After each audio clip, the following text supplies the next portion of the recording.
আসসালামু আলাইকুম ওয়া রাহমাতুল্লাহি ওয়া বারাকাতুহু। প্রিয় বালিয়াডাঙ্গি ইসলামিক টিভি শ্রোতা ও বন্ধুরা, আশা করি আপনারা ভালো আছেন। আজকে যে গল্পটি আপনারা শুনতে যাচ্ছেন, গল্পটির নাম হচ্ছে সোনা বউ, আর আমি আছি আপনাদের সঙ্গে মোহাম্মদ লুবান। এডিট পরিচালনায় রয়েছেন মঞ্জুর আলম, আর গল্পটি লিখেছেন মোর্শেদা হোসেন রুবি। গল্পটি যদি আপনাদের ভালো লেগে থাকে, লাইক কমেন্ট করে চ্যানেলটি সাবস্ক্রাইব করতে ভুলবেন না। তো চলুন বেশি দেরি না করে গল্পে যাওয়া যাক। যথেষ্ট সময় নিয়ে খুব যত্ন করে স্কার্ফটা পরল স্বর্ণা। সাদা আর সোনালি কারুকাজ করা স্কার্ফটা চমৎকার। স্কার্ফটা ওকে বিয়ের আগে বড় ভাইয়া কিনে দিয়েছিলেন। ওর বিদায়ের সময় মাথায় হাত রেখে বলেছিলেন, ও বাড়িতে যেয়ে ইসলামের নিয়মকানুনগুলো ভুলে যাস না রে, পর্দাটা ধরে রাখিস, পারলে সামনে এগোবি, পিছোস না যেন। স্বর্ণা মাথা নেড়ে সায় দিয়েছিল ভাইয়ের কথায়। কিন্তু বিয়ের পর থেকে নামাজ পড়া আর পর্দা করা দুটোই ভীষণ কঠিন হয়ে উঠেছে স্বর্ণার কাছে, কারণ ওর শ্বশুরবাড়ির সবাই খুব আধুনিক মানসিকতা সম্পন্ন। তাদের কাছে ইসলাম হলো জুমার আর 2 ঈদের নামাজ, বুড়ো বয়সে হজ করা আর লাইন ধরে জাকাত দেওয়ার মাঝেই সীমাবদ্ধ। স্বর্ণার স্বামী মেরাজ পেশায় একজন ইঞ্জিনিয়ার। সম্পর্কে তিনি স্বর্ণারই এক দূর সম্পর্কের ভাই হন। একবার এক বিয়েবাড়িতে স্বর্ণাকে দেখে পছন্দ করেন তিনি। তারপর মাকে বলে বিয়ের প্রস্তাব দেন। স্বর্ণাদের বাড়ি থেকে কিছুটা আপত্তি উঠেছিল, কারণ প্রথমত মেরাজরা বেশ ধনী, সে হিসেবে স্বর্ণারা মধ্যবিত্ত শ্রেণীর। দ্বিতীয়ত, স্বর্ণাদের বাড়িতে যথাসম্ভব ইসলামিক নিয়মকানুন মেনে চলার চেষ্টা করা হয়। স্বর্ণার বাবা ছাড়া বাকিরা, যেমন স্বর্ণার মা, বড় ভাই, ভাবি, নামাজ রোজা পর্দার পাবন্দি করতে চেষ্টা করে। সেদিক দিয়ে মেরাজের পরিবার যথেষ্ট আধুনিক মনস্ক। এই 2 টানাপোড়েনের মধ্যে দিয়ে দুনিয়াবি চাহিদারই জয় হলো। ভালো ঘর, ভালো বর পেলে কে হাতছাড়া করে? স্বর্ণার বাবা এমন সুপাত্র হাতছাড়া করতে মোটেও রাজি নন। বাবার আগ্রহ আর পীড়াপিড়িতে অবশেষে স্বর্ণাকেও রাজি হতে হলো। স্বর্ণার বিয়ে হয়েছে মাত্র মাসখানেক হয়েছে। এখনও নতুন বউ দেখতে আসা মেহমানের কমতি নেই। প্রতিদিনই কেউ না কেউ আসছে। আজ মেরাজের সব বন্ধু আর তাদের বউরা আসবে। যাবার আগে মেরাজ তাকে জড়িয়ে ধরে আদর করে তৈরি হতে বলে ড্রয়িং রুমে গেছে। স্বর্ণাও বলেছিল, ভাবিদের ভেতরে পাঠিয়ে দিন, ওনাদের সাথে কথা বলি, ড্রয়িং রুমে সবার সামনে যেতে হবে কেন? মেরাজ তাকে ছেড়ে সোজা হয়ে দাঁড়ালো। আনকালচারের মতো কথা বলো না তো, তারা আজ বাসায় আসবে নতুন বউ দেখতে, তোমার সাথে পরিচিত হতে, আর তুমি কি না? স্বর্ণা বেশি কিছু বলার সাহস পায় না, কারণ মেরাজ তাকে প্রচণ্ড ভালোবাসে বললেও রেগে গেলে ওর হুঁশ থাকে না। বিয়ের কিছুদিন পরই খুব সামান্য একটা কারণে মেরাজ হাতের কাছে থাকা কাচের গ্লাসটা ছুঁড়ে মেরে চুরমার করেছিল। স্বর্ণার শাশুড়ি মা সেদিন স্বর্ণাকে বলেছিল, শোন রে মা, আমার ছেলেটার রাগটা একটু বেশি, ওর সাথে কখনো তর্কে জোড়াবি না, যা বলে চুপচাপ মেনে নিবি। অভিমানে স্বর্ণার চোখ ফেটে পানি বেরিয়েছিল সেদিন। সে আর কিছু বলেনি এ নিয়ে। পরে অবশ্য রাতে বাসায় ফিরে খুব হাত পা ধরে মাফ চেয়ে স্বর্ণার ভালোবাসা আদায় করে নিয়েছিল মেরাজ। স্বর্ণা তৈরি হয়ে ড্রেসিং টেবিলের সামনে নিজেকে বারবার ঘুরিয়ে ফিরিয়ে বিভিন্ন অ্যাঙ্গেলে দেখে নিচ্ছে যে তার সারা শরীর শালীনভাবে ঢাকা পড়েছে কিনা। সোনালি জামদানিতে স্বর্ণাকে অসম্ভব সুন্দর লাগছিল। ঠোঁটে ন্যাচারাল কালারের লিপস্টিক ছুঁয়েছে। একেবারে না লাগালে আবার মেরাজ রাগ করবে, তাই খুব সামান্যই দিয়েছে। স্কার্ফটাও সোনালি বোতাম দিয়ে পরিপাটি করেছে। এমন সময় মেরাজ ঘরে ঢুকল। কই ডার্লিং সোনা, তুমি রেডি? বলে স্বর্ণার দিকে তাকিয়ে থমকে গেল। হাসি মুখের আলো ধীরে ধীরে কমে গেল। এটা কি পরেছ তুমি? স্বর্ণা বুঝল মেরাজ তার স্কার্ফের দিকে আঙুল তুলেছে। সে কাঁপা স্বরে বলল, কেন, স্কার্ফটা তো সুন্দর। প্রশ্নটা তো সুন্দর অসুন্দরের নয় রে বাবা, এটা পরে ওদের সামনে যাবে তুমি। খোলো স্কার্ফ। স্বর্ণা থমথমে মুখে বলল, পুরুষ মানুষের সামনে চুল খুলে আমি যাব না। মেরাজ মেজাজটা সামলে নিল চট করে। তাছাড়া স্বর্ণাকে এই মুহূর্তে কড়া কথা বলতে চাইছে না মেরাজ। স্বর্ণার যা স্বভাব, কেঁদে কেঁদে চোখ ফুলিয়ে ফেলবে, দরকার নেই। মেরাজ শান্ত স্বরে বলল, মাথায় কাপড় দিতে চাও ভালো কথা, আঁচলটা আছে কি করতে? স্বর্ণা মৃদুস্বরে আবদারের সুরে বলল, থাক না, এটা এত কষ্ট করে পড়েছি যখন। মেরাজ ঠান্ডা স্বরে বলল, না মানে না। অগতে মনে মনে দীর্ঘশ্বাস চেপে স্বর্ণাকে স্কার্ফ খুলতে হলো। আঁচলটা দিয়ে যতটুকু পারা যায় মাথা ঢেকে ঢুকে ড্রয়িং রুমে আসলে সবাই একযোগে তার দিকে তাকালো। এক ভাবি উঠে এসে স্বর্ণাকে জড়িয়ে ধরে বললেন, বাহ মেরাজ ভাই, ভাবি তো খুব দি কিউট। স্বর্ণা লজ্জায় মুখ নামিয়ে নিল। মেরাজের এক বন্ধুকে বলতে শুনল, কিরে, ভাবিকে সবার সাথে পরিচয় করিয়ে দিবি না? মেরাজ, ওহ ইয়েস, বলে একে একে সবার নাম ধরে পরিচয় করিয়ে দিতে লাগলো। মেরাজ, এ হলো শাওন, মেকানিক্যাল ইঞ্জিনিয়ার। ও জাভেদ বিরাট ব্যবসায়ী। বুঝলে, কিন্তু জিজ্ঞেস করলেই শুনবে ওর ব্যবসা ভালো যাচ্ছে না। হা হা হা হা। আরেক দফা হাসির রোল উঠল। আরেক বন্ধুকে দেখিয়ে বলল, এ হলো জামিল, নামকরা আর্টিস্ট, এখনও বিয়ে করেনি। ও নাকি ওর মনের মতো কাউকে এখনও খুঁজে পায়নি। জামিল নামের লোকটি বলল, ভাবি চাইলে আমার ছবির মডেল হতে পারে, ভাবির মধ্যে ওই জিনিস আছে। আরেক বন্ধু পেছন থেকে বলে উঠল, বেটা তোর নজর ভালো কর, পরের বউকে মডেল বানাবি, নিজের বউ জোগাড় করে মডেল বানা। হা হা হা। আরেক দফা হাসির রোল উঠল। স্বর্ণার মনে হলো ওর দম বন্ধ হয়ে আসছে। মনে মনে আস্তাগফিরুল্লাহ পড়তে পড়তে গলা শুকিয়ে এলো। মেরাজ তখনও বলে চলছে, ওহো, তোমাকে তো আরেক ব্যাচেলারের সাথে পরিচয় করানো হয়নি। কিরে, তুই বাইরে বারান্দায় কেন? বলে সেই বন্ধুটিকে ডাকল মেরাজ। সেই বন্ধু ঘরে ঢুকলে মেরাজ বলল, এ হলো আমার স্কুল লাইফের বেস্ট ফ্রেন্ড প্লাস তোমার প্রতিবেশী। আমাদের বাড়ির অপোজিটের বাসাটাই ওদের। বেচারা এখনও বিয়ে করেনি, কারণ সেও তার মনের মতো মেয়ে খুঁজে পায়নি। ও আবার হলো গিয়ে আমাদের বিশেষ আলিম সাহেব। ঢাকা ইউনিভার্সিটি থেকে ইসলামিক স্টাডিজে অনার্স করেছে, এখন কুষ্টিয়া ভার্সিটিতে শিক্ষকতা করে। ও মেয়েদের সামনে যায় না, তাদের দিকে তাকায় না। বেচারা আজ আমার ঝগড়ার ভয়ে পদধূলি রেখেছে। ওর নাম হলো আলিফ। স্বর্ণা এক ঝলক তাকিয়ে সালাম দেওয়ার আগেই তার সামনের শুশ্রূষামণ্ডিত লোকটি মার্জিত ভঙ্গিতে সালাম দিয়ে সরে গেল। স্বর্ণার মনে হলো পুরো ঘরটাতে এই একজনই মানুষ যে তাকে দেখে কোনো মন্তব্য না করে সরে গেছে। স্বর্ণার লজ্জা আরও বেড়ে গেল এই ভেবে যে লোকটি নিশ্চয়ই স্বর্ণাকে বেহায়া ভাবছে। কিন্তু স্বর্ণাই বা কী করবে? স্বামীর আদেশের কাছে তো সে নিরুপায়। কিছুক্ষণ বসে থেকে স্বর্ণা মাথা ব্যথার অজুহাত দিয়ে উঠে এসেছে, কারণ মেরাজের এক বন্ধু বারবার স্বর্ণার দিকে তাকাচ্ছিল। স্বর্ণা এক ঝলক তাকিয়ে বুঝেছে লোকটা খারাপ। সবাই বিদায় নিলে মেরাজ থমথমে মুখে ঘরে এলো।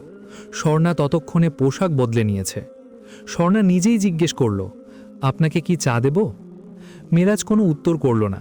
স্বর্ণা ওর কাঁধে হাত রেখে বলল, মন খারাপ? মেরাজ এবার যেন ফেটে পড়ল।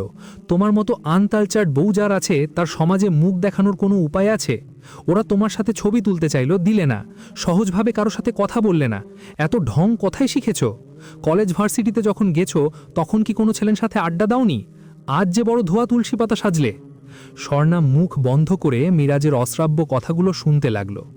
এক পর্যায়ে মিরাজ নিজেই ক্লান্ত হয়ে পাশের স্টাডি রুমে চলে গেল, আর স্বর্ণা বালিশে মাথা রেখে কাঁদতে লাগল। রাত কত হয়েছে স্বর্ণা বলতে পারবে না, চোখটা লেগে এসেছিল। হঠাৎ মেরাজের ডাকে ঘুমটা ভেঙে গেল। জড়ানো স্বরে ওকে ডাকছে মেরাজ। স্বর্ণার মনটা বিষাক্ত হয়ে গেল। সে কি এই লোকটার খেলার পুতুল? মন চাইলে ছুঁড়ে ফেলবে, মন চাইলে কোলে তুলে নেবে। প্রতিটা দিন যেন এক একটা পরীক্ষা। স্বর্ণা ঘরে বসে ট্যাব হাতে নিয়ে সূরা ইয়াসিন পড়ছিল। এইমাত্র আসরের নামাজ পড়ে উঠেছে। সাদা ধবধবে হিজাবে ওকে খুব নিষ্পাপ লাগছিল। এমন সময় মোবাইলটা বেজে উঠল। স্বর্ণা সূরা শেষ না করা পর্যন্ত ফোনটা সাইলেন্ট করে রাখল। 2 মিনিট পরে সূরার শেষাংশ পড়ে ফোনটা দ্রুত রিসিভ করে সালাম দিল। ওপাশ থেকে মেরাজের কর্কশ কণ্ঠ, ঘুমাচ্ছিলে নাকি? জি না, আচ্ছা শোনো, আজ জামিলের বাসায় দাওয়াত, তুমি ওই নীল জর্জেটটা পড়বে, বুঝেছ? আরে না না, আমি কোথাও যাব না, আমার মনটা ভালো নেই আজকে। মন ভালো হয়ে যাবে গেলে, রেডি থেকো। স্বর্ণা কিছু বলার আগেই মেরাজ ফোন কেটে দিল। স্বর্ণা ফোনটা হাতে নিয়ে বারান্দায় চলে এলো। মনটা ভীষণ খারাপ লাগছে। আবার আজকে তামাশার পাত্রী হতে হবে। তাছাড়া মেরাজের ওই বন্ধুটা ভীষণ গায়ে পড়া লোক। হাত নেড়ে নেড়ে এমনভাবে কথা বলে যেন ছুঁয়ে দিতে চায়। স্বর্ণার খুব অস্থির লাগছে। দুহাতে বারান্দার গ্রিল ধরে দাঁড়ালো স্বর্ণা। ডান হাতের মধ্যে মাথা ঠেকিয়ে সামনের দিকে তাকিয়ে রইল স্বর্ণা। হঠাৎ খেয়াল করল সামনের বাড়িটার বারান্দায় সেদিনের সেই লোকটা বসে বই পড়ছে। পা দুটো মেলে দিয়েছে সামনের টি টেবিলের ওপর। বাম হাতে বই রেখে ডান হাত গালের নিচে দিয়ে হেলান দিয়ে গভীর মনোযোগে বই পড়ছেন উনি। হঠাৎ পাতা উল্টাতে গিয়ে সামনের দিকে তাকালেন তিনি। স্বর্ণাকে দেখতে পেলেন। দুটো ভবনের মাঝে একটা 8 ফুট রাস্তার দূরত্ব। সবই পরিষ্কার দেখা যায়। স্বর্ণা সরে যাওয়ার তাগিদ অনুভব করল, কিন্তু তার সরে যাওয়ার আগেই দেখল লোকটি আস্তে করে উঠে চলে গেছে। স্বর্ণা মনে মনে আরেকবার লজ্জিত হলো। তারই তো সরে যাওয়া উচিত ছিল, বেচারাকে বই ফেলে উঠতে হতো না। পরক্ষণেই রাতের দাওয়াতের চিন্তায় মনটা আবার ভারাক্রান্ত হলো। সন্ধ্যের পরপরই মেরাজ এলো। কই সোনা, তুমি রেডি তো? মেরাজ আদর করে স্বর্ণাকে সোনা বলে ডাকে। বেডরুমে ঢুকে দেখে স্বর্ণা শান্ত ভঙ্গিতে কাপড় ভাঁজ করছে। মেরাজ প্রথমে হতভম্ব হয়ে গেল, পরে রাগ এসে সেই অবস্থা দখল করল। তুমি রেডি হওনি কেন? কারণ আমি যাব না। মানে হাউ ডেয়ার ইউ, তুমি আমার মুখের উপর কথা বলছো? প্লিজ আমাকে ভুল বুঝবেন না, ওইসব পরিবেশে আমি খুবই আনইজি ফিল করি। যেতে যেতেই তো ইজি হবে, যাও রেডি হও, 10 মিনিট সময় দিলাম। আমাকে মাফ করবেন, আমি যাব না। মেরাজ কিছুক্ষণ তাকিয়ে থাকলো কটুমটনি, তারপর হঠাৎ বলল, এত ধার্মিক তুমি? স্বামীর আদেশ না মানলে যে সে স্ত্রী জাহান্নামী তা জানো না? হাদিস খালি তুমি একাই জানো? আমিও জানি। শোনো, একজন নারী 4টে শর্ত পূরণ না করতে পারলে সে জান্নাতা যেতে পারবে না। কি কি তাও তোমাকে মনে করিয়ে দিই। 1. 5 ওয়াক্তের নামাজ, 2. রমজানের 30টা রোজা, 3. পর্দা, আর 4. স্বামীর সন্তুষ্টি। তুমি চতুর্থ শর্ত কিন্তু মানছ না। স্বর্ণা হাসল। বাহ, আপনার মুখে এটা শুনে খুব ভালো লাগলো, কিন্তু একটা কথা আপনার জানা থাকা জরুরি যে যখন আল্লাহর আদেশের সামনে স্বামী কিংবা পিতামাতার আদেশ এসে যায়, আর তাদের আদেশ যদি আল্লাহর আদেশের বিরুদ্ধে যায়, তখন বাবা মা কিংবা স্বামীর আদেশ অগ্রাহ্য করতে হবে, কেবল আল্লাহর আদেশই মানতে হবে। ধরুন আপনি আমাকে নামাজ পড়তে মানা করলেন, কিংবা পর্দা করতে মানা করলেন, বা গান গাইতে বললেন, তখন আপনার এসব আদেশ অগ্রাহ্য করে আমি সেটাই করব যেটা মহান আল্লাহর আদেশের সাথে সাংঘর্ষিক নয়। বাকি আপনার সব আদেশ আমার মাথার উপর। প্রচণ্ড রাগে মেরাজ হাতের মোবাইলটা আছড়ে ফেলল মাটিতে, তারপর প্রবল চিৎকারে স্বর্ণাকে বকাঝকা করতে লাগল। স্বর্ণা নির্বিকারে বসে রইল। এক সময় বেরিয়ে গেল। গভীর রাতে ফিরল মেরাজ। স্বর্ণার সাথে কোনো কথা বলল না, এমনকি আজ বিছানাতেও সে নির্ক্ষিপ্ত। স্বর্ণা তার মান ভাঙাতে কাছে গেলে সে হাতের ইশারায় স্বর্ণাকে থামিয়ে দিয়ে বাম হাতে মোবাইলটা কানে ধরে বলল, হায়, কেমন আছো? আমি আছি, এই তো মোটামুটি। কি? হা হা হা, বউ আছে তো কি হয়েছে? অকাজের বউ, বুঝলে, তোমাদের মতো স্মার্ট না। কি বলছো? সুন্দর? হ্যাঁ, মাকাল ফল বলতে পারো। ইচ্ছে করেই স্বর্ণাকে শুনিয়ে শুনিয়ে বলল মেরাজ। কথাবার্তার এই পর্যায়ে স্বর্ণা ফুপিয়ে কেঁদে বিছানা থেকে নেমে বারান্দায় চলে এলো। ওড়না চোখে চেপে ধরে কাঁদল খানিক। ভেবেছিল মেরাজ হয়তো ওকে এসে বারান্দা থেকে নিয়ে যাবে, কিন্তু এলো না। দিনকে দিন মেরাজের ব্যবহার উত্তপ্ত হতে থাকল। আগে তো তবু একবেলা রাগ করলে পরের বেলাতেই আদর করে কথা বলেছে, এখন তো বকাঝকা ছাড়া কথাই বলে না। স্বর্ণা বুঝতে পারছে ওর কথা মতো ফ্রি মিক্সিংয়ে অভ্যস্ত না হতে পারলে মেরাজ স্বর্ণার ওপর রাগ কমাবেন না। এরই মধ্যে একদিন মেরাজের জন্মদিন উপলক্ষে সব বন্ধুর সাথে এবার কিছু বান্ধবীও এলো। স্বর্ণা মৃদু স্বরে বলতে চেষ্টা করল, এটা বিজাতীয় কালচার, ইসলামে জন্মদিন পালন করা অনুচিত। মেরাজ বাঁকা চোখে তাকালো। তোমাকে জিজ্ঞেস করেছি? স্বর্ণা চুপ মেরে গেল। সে আজ আর ড্রয়িং রুমে গেল না। মেরাজও ডাকল না। স্বর্ণা রান্নাঘরে আর ডাইনিং টেবিলেই ব্যস্ত থাকল, কারণ শাশুড়ি আম্মা ঢাকায় নেই, বোনের বাড়ি বেড়াতে গেছেন, তাই স্বর্ণাকেই সব সামলাতে হচ্ছে। হঠাৎ দেখল মেরাজ একটা মেয়ের কাঁধে হাত রেখে তাকে বেডরুমে নিয়ে যাচ্ছে। স্বর্ণা বাকরুদ্ধ হয়ে গেল। এটা কিভাবে সম্ভব? সে মনের অজান্তেই ট্রুথ বেডরুমে এলো। দেখল দুজন খুব আড্ডা দিচ্ছে। মেরাজ মজা পেল স্বর্ণার জেলাসি দেখে। স্বর্ণা হঠাৎ মেয়েটার দিকে তাকিয়ে বলল, আপনি তো একজন বয়স্ক মেয়ে, আপনার কি এতটুকু কমন সেন্স নেই যে আরেকজনের স্বামীর সাথে তার বেডরুমে চলে এসেছেন? মেয়েটি থতমত খেয়ে গেল। আসলে ভাবি, আমি তো আসতে চাইনি, মিরাজই নিয়ে এলো। এসো বললেই আপনি আসবেন? মেয়েটি হঠাৎ উঠে দাঁড়ালো। মিরাজ, এভাবে আমাকে ডেকে এনে অপমান করার মানে কি? মিরাজ নিজেও বুঝতে পারেনি যে স্বর্ণা এভাবে মীরার উপর চড়াও হয়ে যাবে। সে স্বর্ণাকে কষে একটা ধমক দিলে স্বর্ণা কাঁদতে কাঁদতে রান্নাঘরে চলে যায়। সব মেহমান বিদায় নিলে মেরাজ স্বর্ণাকে ডাকে। স্বর্ণা তখনও রান্নাঘরে ব্যস্ত ছিল, তবু কাজ রেখেই ছুটে আসে। জি? তুমি আমার গেস্টকে অপমান করলে কোন সাহসে? এতক্ষণ গেস্ট ছিল দেখে কিছু বলিনি।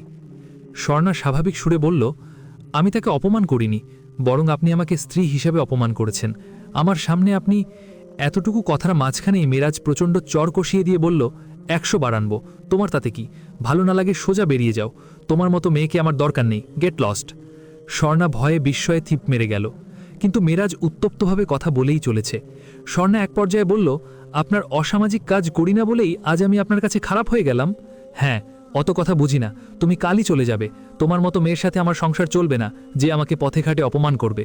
তুমি বেরিয়ে যাও, তোমার বাপ ভাইকে ফোন দাও, তারা এসে নিয়ে যাক, আপদ বিদায় হোক।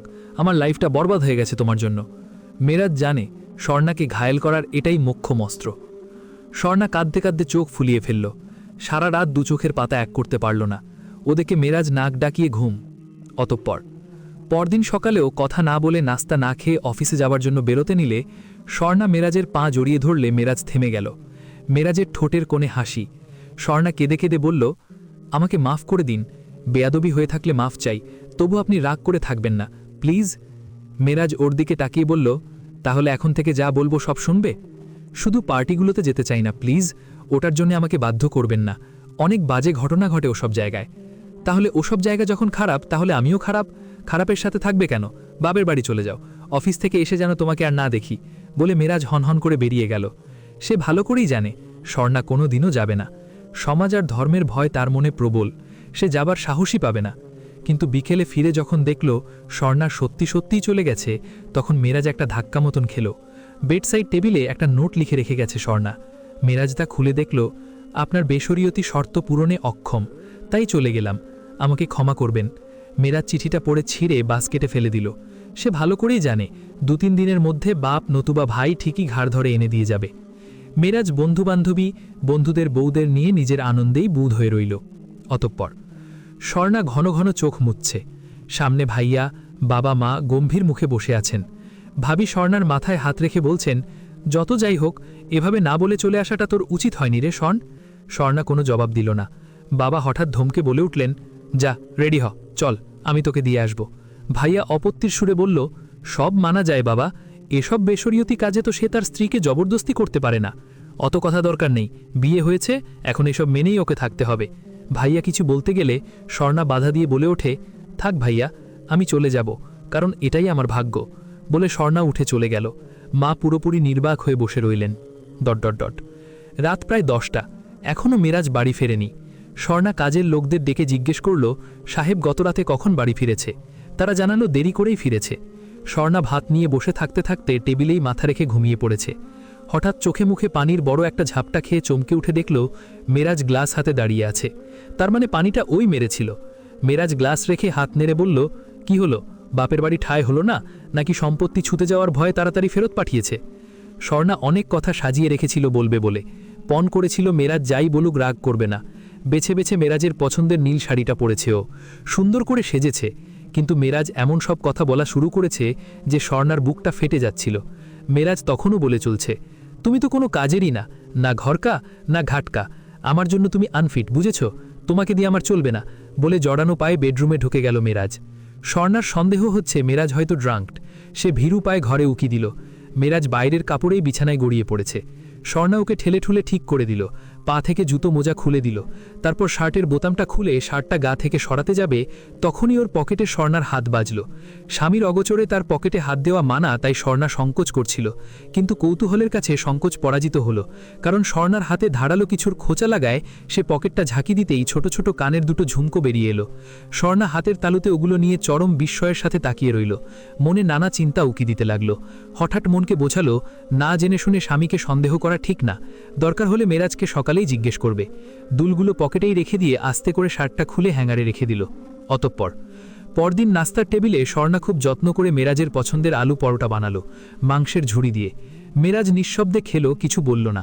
স্বর্ণা কিছুক্ষণ ইতস্তত করে বলল, আপনার গতকালের শার্টটা ময়লা ছিল, ওটা ধুতি দিয়ে দিই। মেরাজ পানি খেয়ে বলল, পকেট খালি করার সময় দেখো ওতে একজোড়া দুল আছে, আমার পার্সের কাছে রেখে দিও, যাওয়ার সময় নিয়ে যাব। স্বর্ণার বুকের ভিতর মোচড় দিয়ে উঠল। মেরাজ দুলের দাথা অকপটে বলছে, তার মানে ওটা মেরাজ কিনেছে বা... স্বর্ণার ভাবনায় ছেদ পড়ল মেরাজের কথায়। দুলটা কার জানতে চাইলে না? বলেন। স্বর্ণা স্বাভাবিকভাবেই জানতে চাইল। ওটা জেসমিনের, চিনেছ? স্বর্ণার মুখে কালো মেঘের ঘনঘটা, আর সেটা দেখে মেরাজের ঠোঁটে বাঁকা চাঁদের হাসি। ঘাইটা জায়গা মতো পড়েছে। বলল, এখন প্রশ্ন করতে পারো, জেসমিনের দুল আমার পকেটে কেন? না, জিজ্ঞেস করে কি হবে? স্বর্ণার দীর্ঘশ্বাস ফেলে উঠে গেল। মেরাজ হাসি মুখে সেদিকে তাকিয়ে রইল। আজ বৃহস্পতিবার। এই দিনটিতে মেরাজ অফিস সেরে বন্ধুদের সাথে আড্ডা দেয়। সে উদ্দেশ্যে আজও জেসমিনের বাসায় রওনা হলো। জেসমিন একটা পার্লার চালায়। বিয়ে হয়েছিল কিন্তু টেকেনি, এখন একাই থাকে। জেসমিন ওর সাথে আরও অনেককেই দাওয়াত করেছে। আজ নাকি ওর জন্মদিন। এক বন্ধু টিপ্পুনি কেটে বলল, বছরে তোর কয়টা জন্মদিন হয় রে? সবাই হাঁ হাঁ করে হেসে উঠল। জেসমিন মেরাজকে ভেতরের ঘরে নিয়ে বসালো। মেরাজের জন্য এই বাড়তি খাতির, সবাই জানে। এটা বন্ধুমহলে এখন ওপেন সিক্রেট, কারণ মেরাজ নারী ঘেঁষা, আর জেসমিন টাকার পূজারী। কার লোভ মেরাজের সম্পত্তির দিকে। জেসমিন মেরাজের সাথে ঘনিষ্ঠ হয়ে বসে হাত পাতল। দাও, আমার জন্মদিনের গিফট দাও। মেরাজ হেসে পকেট থেকে দুল জোড়া বের করে দিল। বলল, 1.5 ভরি আছে এতে। জেসমিনের অন্তরটা নেচে উঠল, কিন্তু আবেগ দমন করে বলল, এসব ছেলে ভোলানো গিফটে আমি খুশি নই। আমাকে কবে ঘরে নিচ্ছ সেটা বলো। তুমি যখন যেতে চাও তখনই। মেরাজ দুষ্টু হেসে বলল। জেসমিন ওর বুকে কিল মেরে বলল, ঠাট্টা ছাড়ো, তোমার তুলতুলে বউ নাকি আবার ফিরে এসেছে? ওর জায়গায় ও, তোমার জায়গায় তুমি। ও এসেছে তাতে তোমার তো কোনো সমস্যা নেই। জেসমিন গম্ভীর হলো, না মেরাজ, আমাকে পেতে হলে ওকে ছাড়তে হবে। মেরাজ কিছু বলতে নিল, কিন্তু জেসমিন ওর খোট তর্জনী দিয়ে বন্ধ করে দিল। মেরাজ আর কিছু বলার শক্তি পেল না।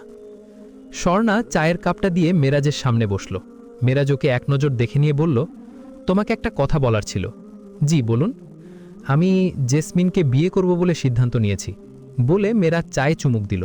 স্বর্ণার বুক ধক করে উঠল। কাপা স্বরে বলল, আমার কোনো দোষ হলে বলুন, শুধরে নেব। তোমাকে বলে তো লাভ নেই। পারবে টি শার্ট জিন পরে কাল আমার সাথে নৌবিহারে যেতে? পারবে না।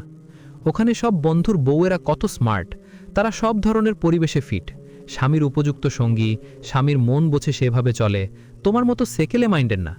জেসমিন তেমনি একটা মেয়ে, যেমন স্মার্ট তেমনি ইউনিক। এ পর্যন্ত বলে মেরাজ থামল। স্বর্ণা মৃদুস্বরে বলল, তাহলে আমি কি করব? তুমি তোমার মতো থাকবে। জেসমিন অবশ্য তোমাকে ত্যাগ করার শর্ত রেখেছে, কিন্তু আমি ওকে বোঝাবো যে তুমি তোমার মতো থাকবে, ওর কোনো সমস্যা হবে না। স্বর্ণা ভেজা চোখে তাকালো। তার মানে আমাকে থাকতে বলছেন আপনি? হ্যাঁ, সমস্যা কি? আমার প্রতি দয়ার কারণ আমি তো আপনার ভালোবাসার পাত্রী হতে পারিনি। ভালোবাসাটাশা কিছু না, মাঝে মধ্যে তো স্বাদ বদলাতেও ইচ্ছে করে, তাই থাকো। স্বর্ণার গা রিরি করে উঠল। কিছু বলতে যাবে তখনই দরজার পাশ থেকে বড় ভাইয়ার কণ্ঠ, স্বর্ণালী। শুনে চমকে উঠল স্বর্ণা। একমাত্র ভাইয়াই ওকে পুরো নামে ডাকে। সে তাকিয়ে দেখল ভাইয়া ভাবি দুজনেই মিষ্টির প্যাকেট হাতে নিয়ে দাঁড়িয়ে আছে।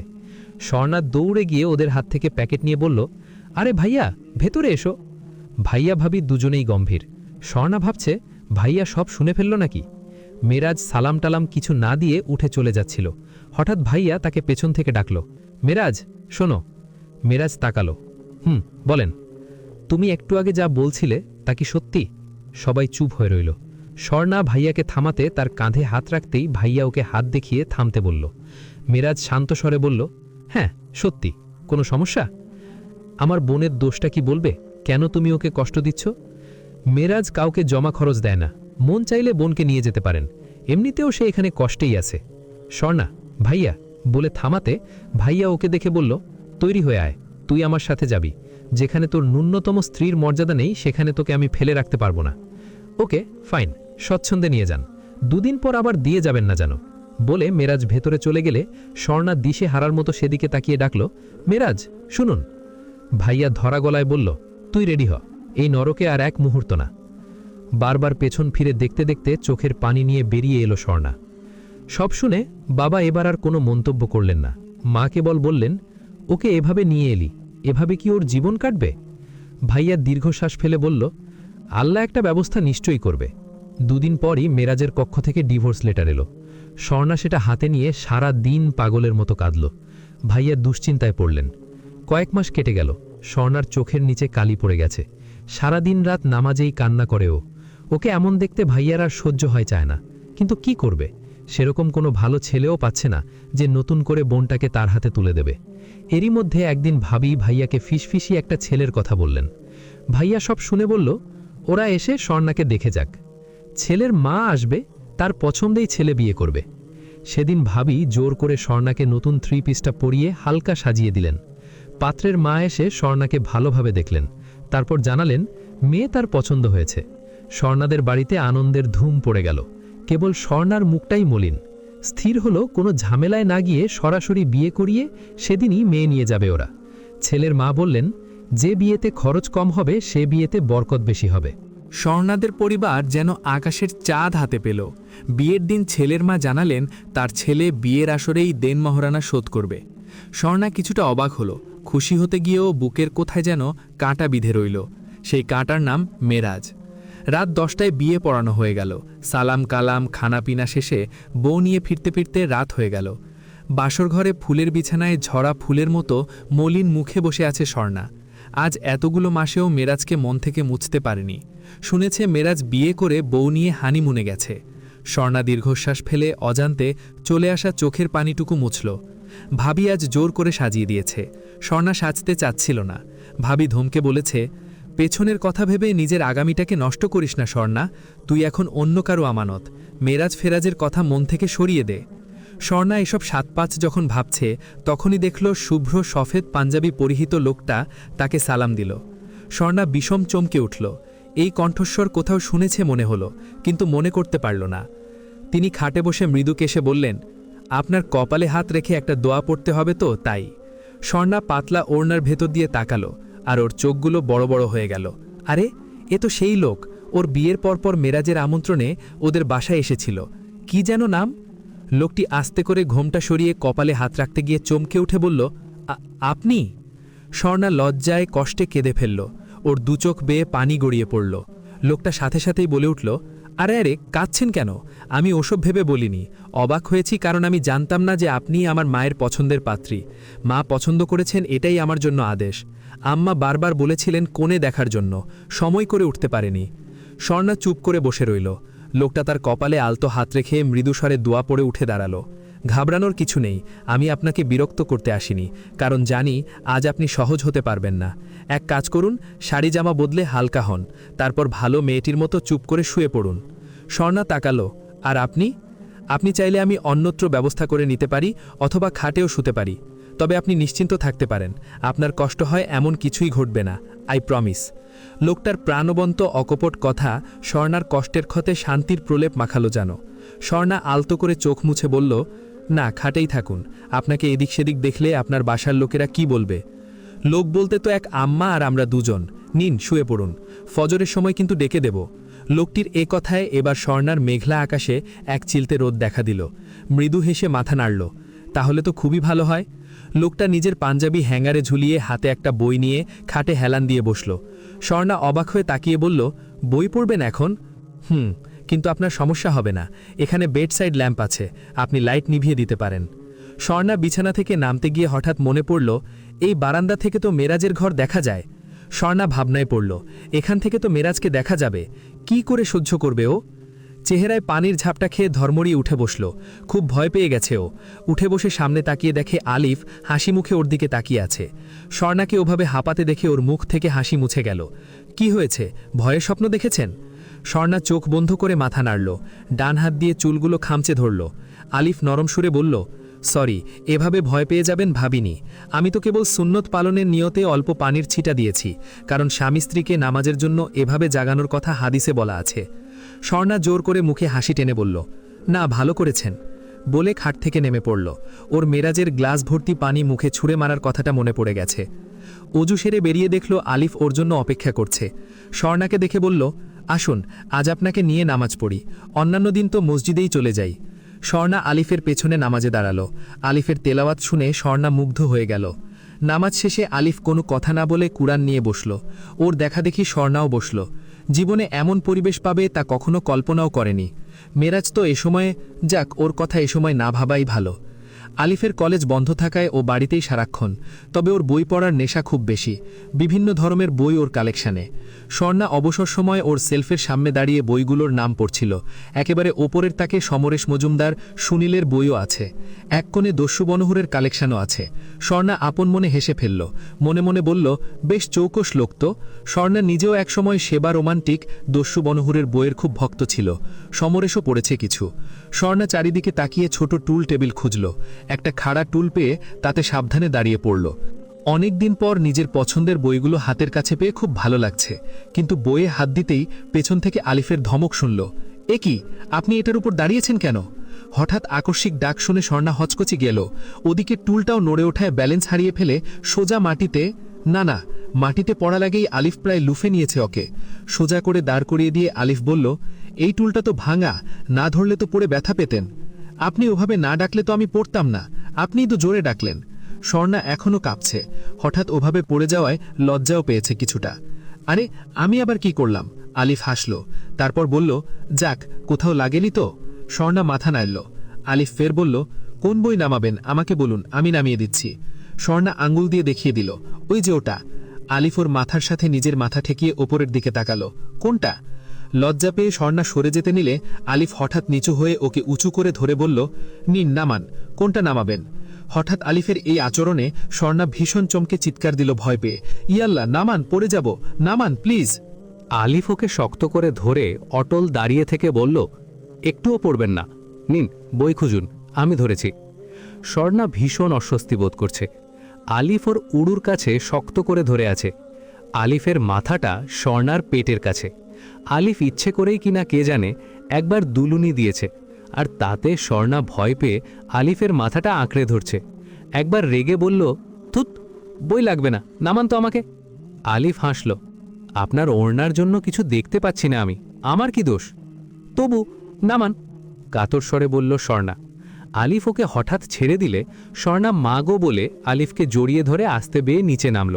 তারপর ফাজিল একটা বলে রাগ করে দূরদার করে চলে গেল সেখান থেকে। আলিফ হাহা করে হেসে উঠল। ... স্বর্ণা ঘরে এসে চুপ করে বসে আছে। আলিফ একটা বই হাতে নিয়ে ঢুকল। স্বর্ণা লজ্জায় সংকোচে ওর দিকে তাকাতে পারছিল না। আলিফ বইটা বাড়িয়ে ধরে বলল, এই নিন আপনার সেই বই। স্বর্ণা অনিচ্ছা সত্ত্বেও বইটা হাতে নিল, কিন্তু দেখল আলিফ বইটার অপর প্রান্ত এখনও ধরে রেখেছে। স্বর্ণা অবাক হয়ে আলিফের দিকে তাকালো। বেহায়ার মতো হাসছে সে। স্বর্ণা লজ্জা পেয়ে বইটা ছেড়ে দিল।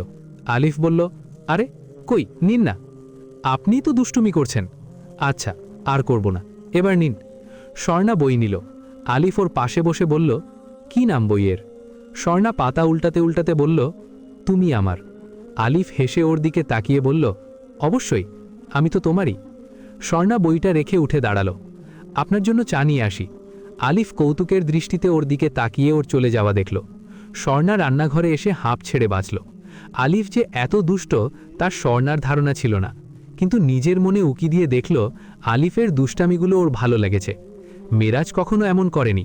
ওর যাবতীয় ভালোবাসা কেবল একটা জায়গায়। থাক, স্বর্ণার বাকিটা ভাবতে চায় না। আলিফ ওর স্বামী, ওর পূর্ণ অধিকার আছে স্বর্ণার ওপর। কিন্তু স্বর্ণার পোড়া মন এখনও আলিফের ডাকে সাড়া দিতে প্রস্তুত নয়। চা বানিয়ে ঘরে এসে দেখল আলিফ বইয়ে ডুবে গেছে। ওর সামনে চা রেখে স্বর্ণা নিজের বইটা হাতে নিতেই শুনল আলিফ বলছে, হ্যাঁ, চিনি দেননি। স্বর্ণা দ্রুত চায়ের কাপ হাতে নিয়ে বলল, সে কি, চিনি দেয়নি? চুমুক দিয়ে দেখুন। না না, থাক, আবার দিয়ে নিয়ে আসি। বেশি হয়ে গেলে? এজন্যই তো বলছি, চুমুক দিয়ে দেখুন না।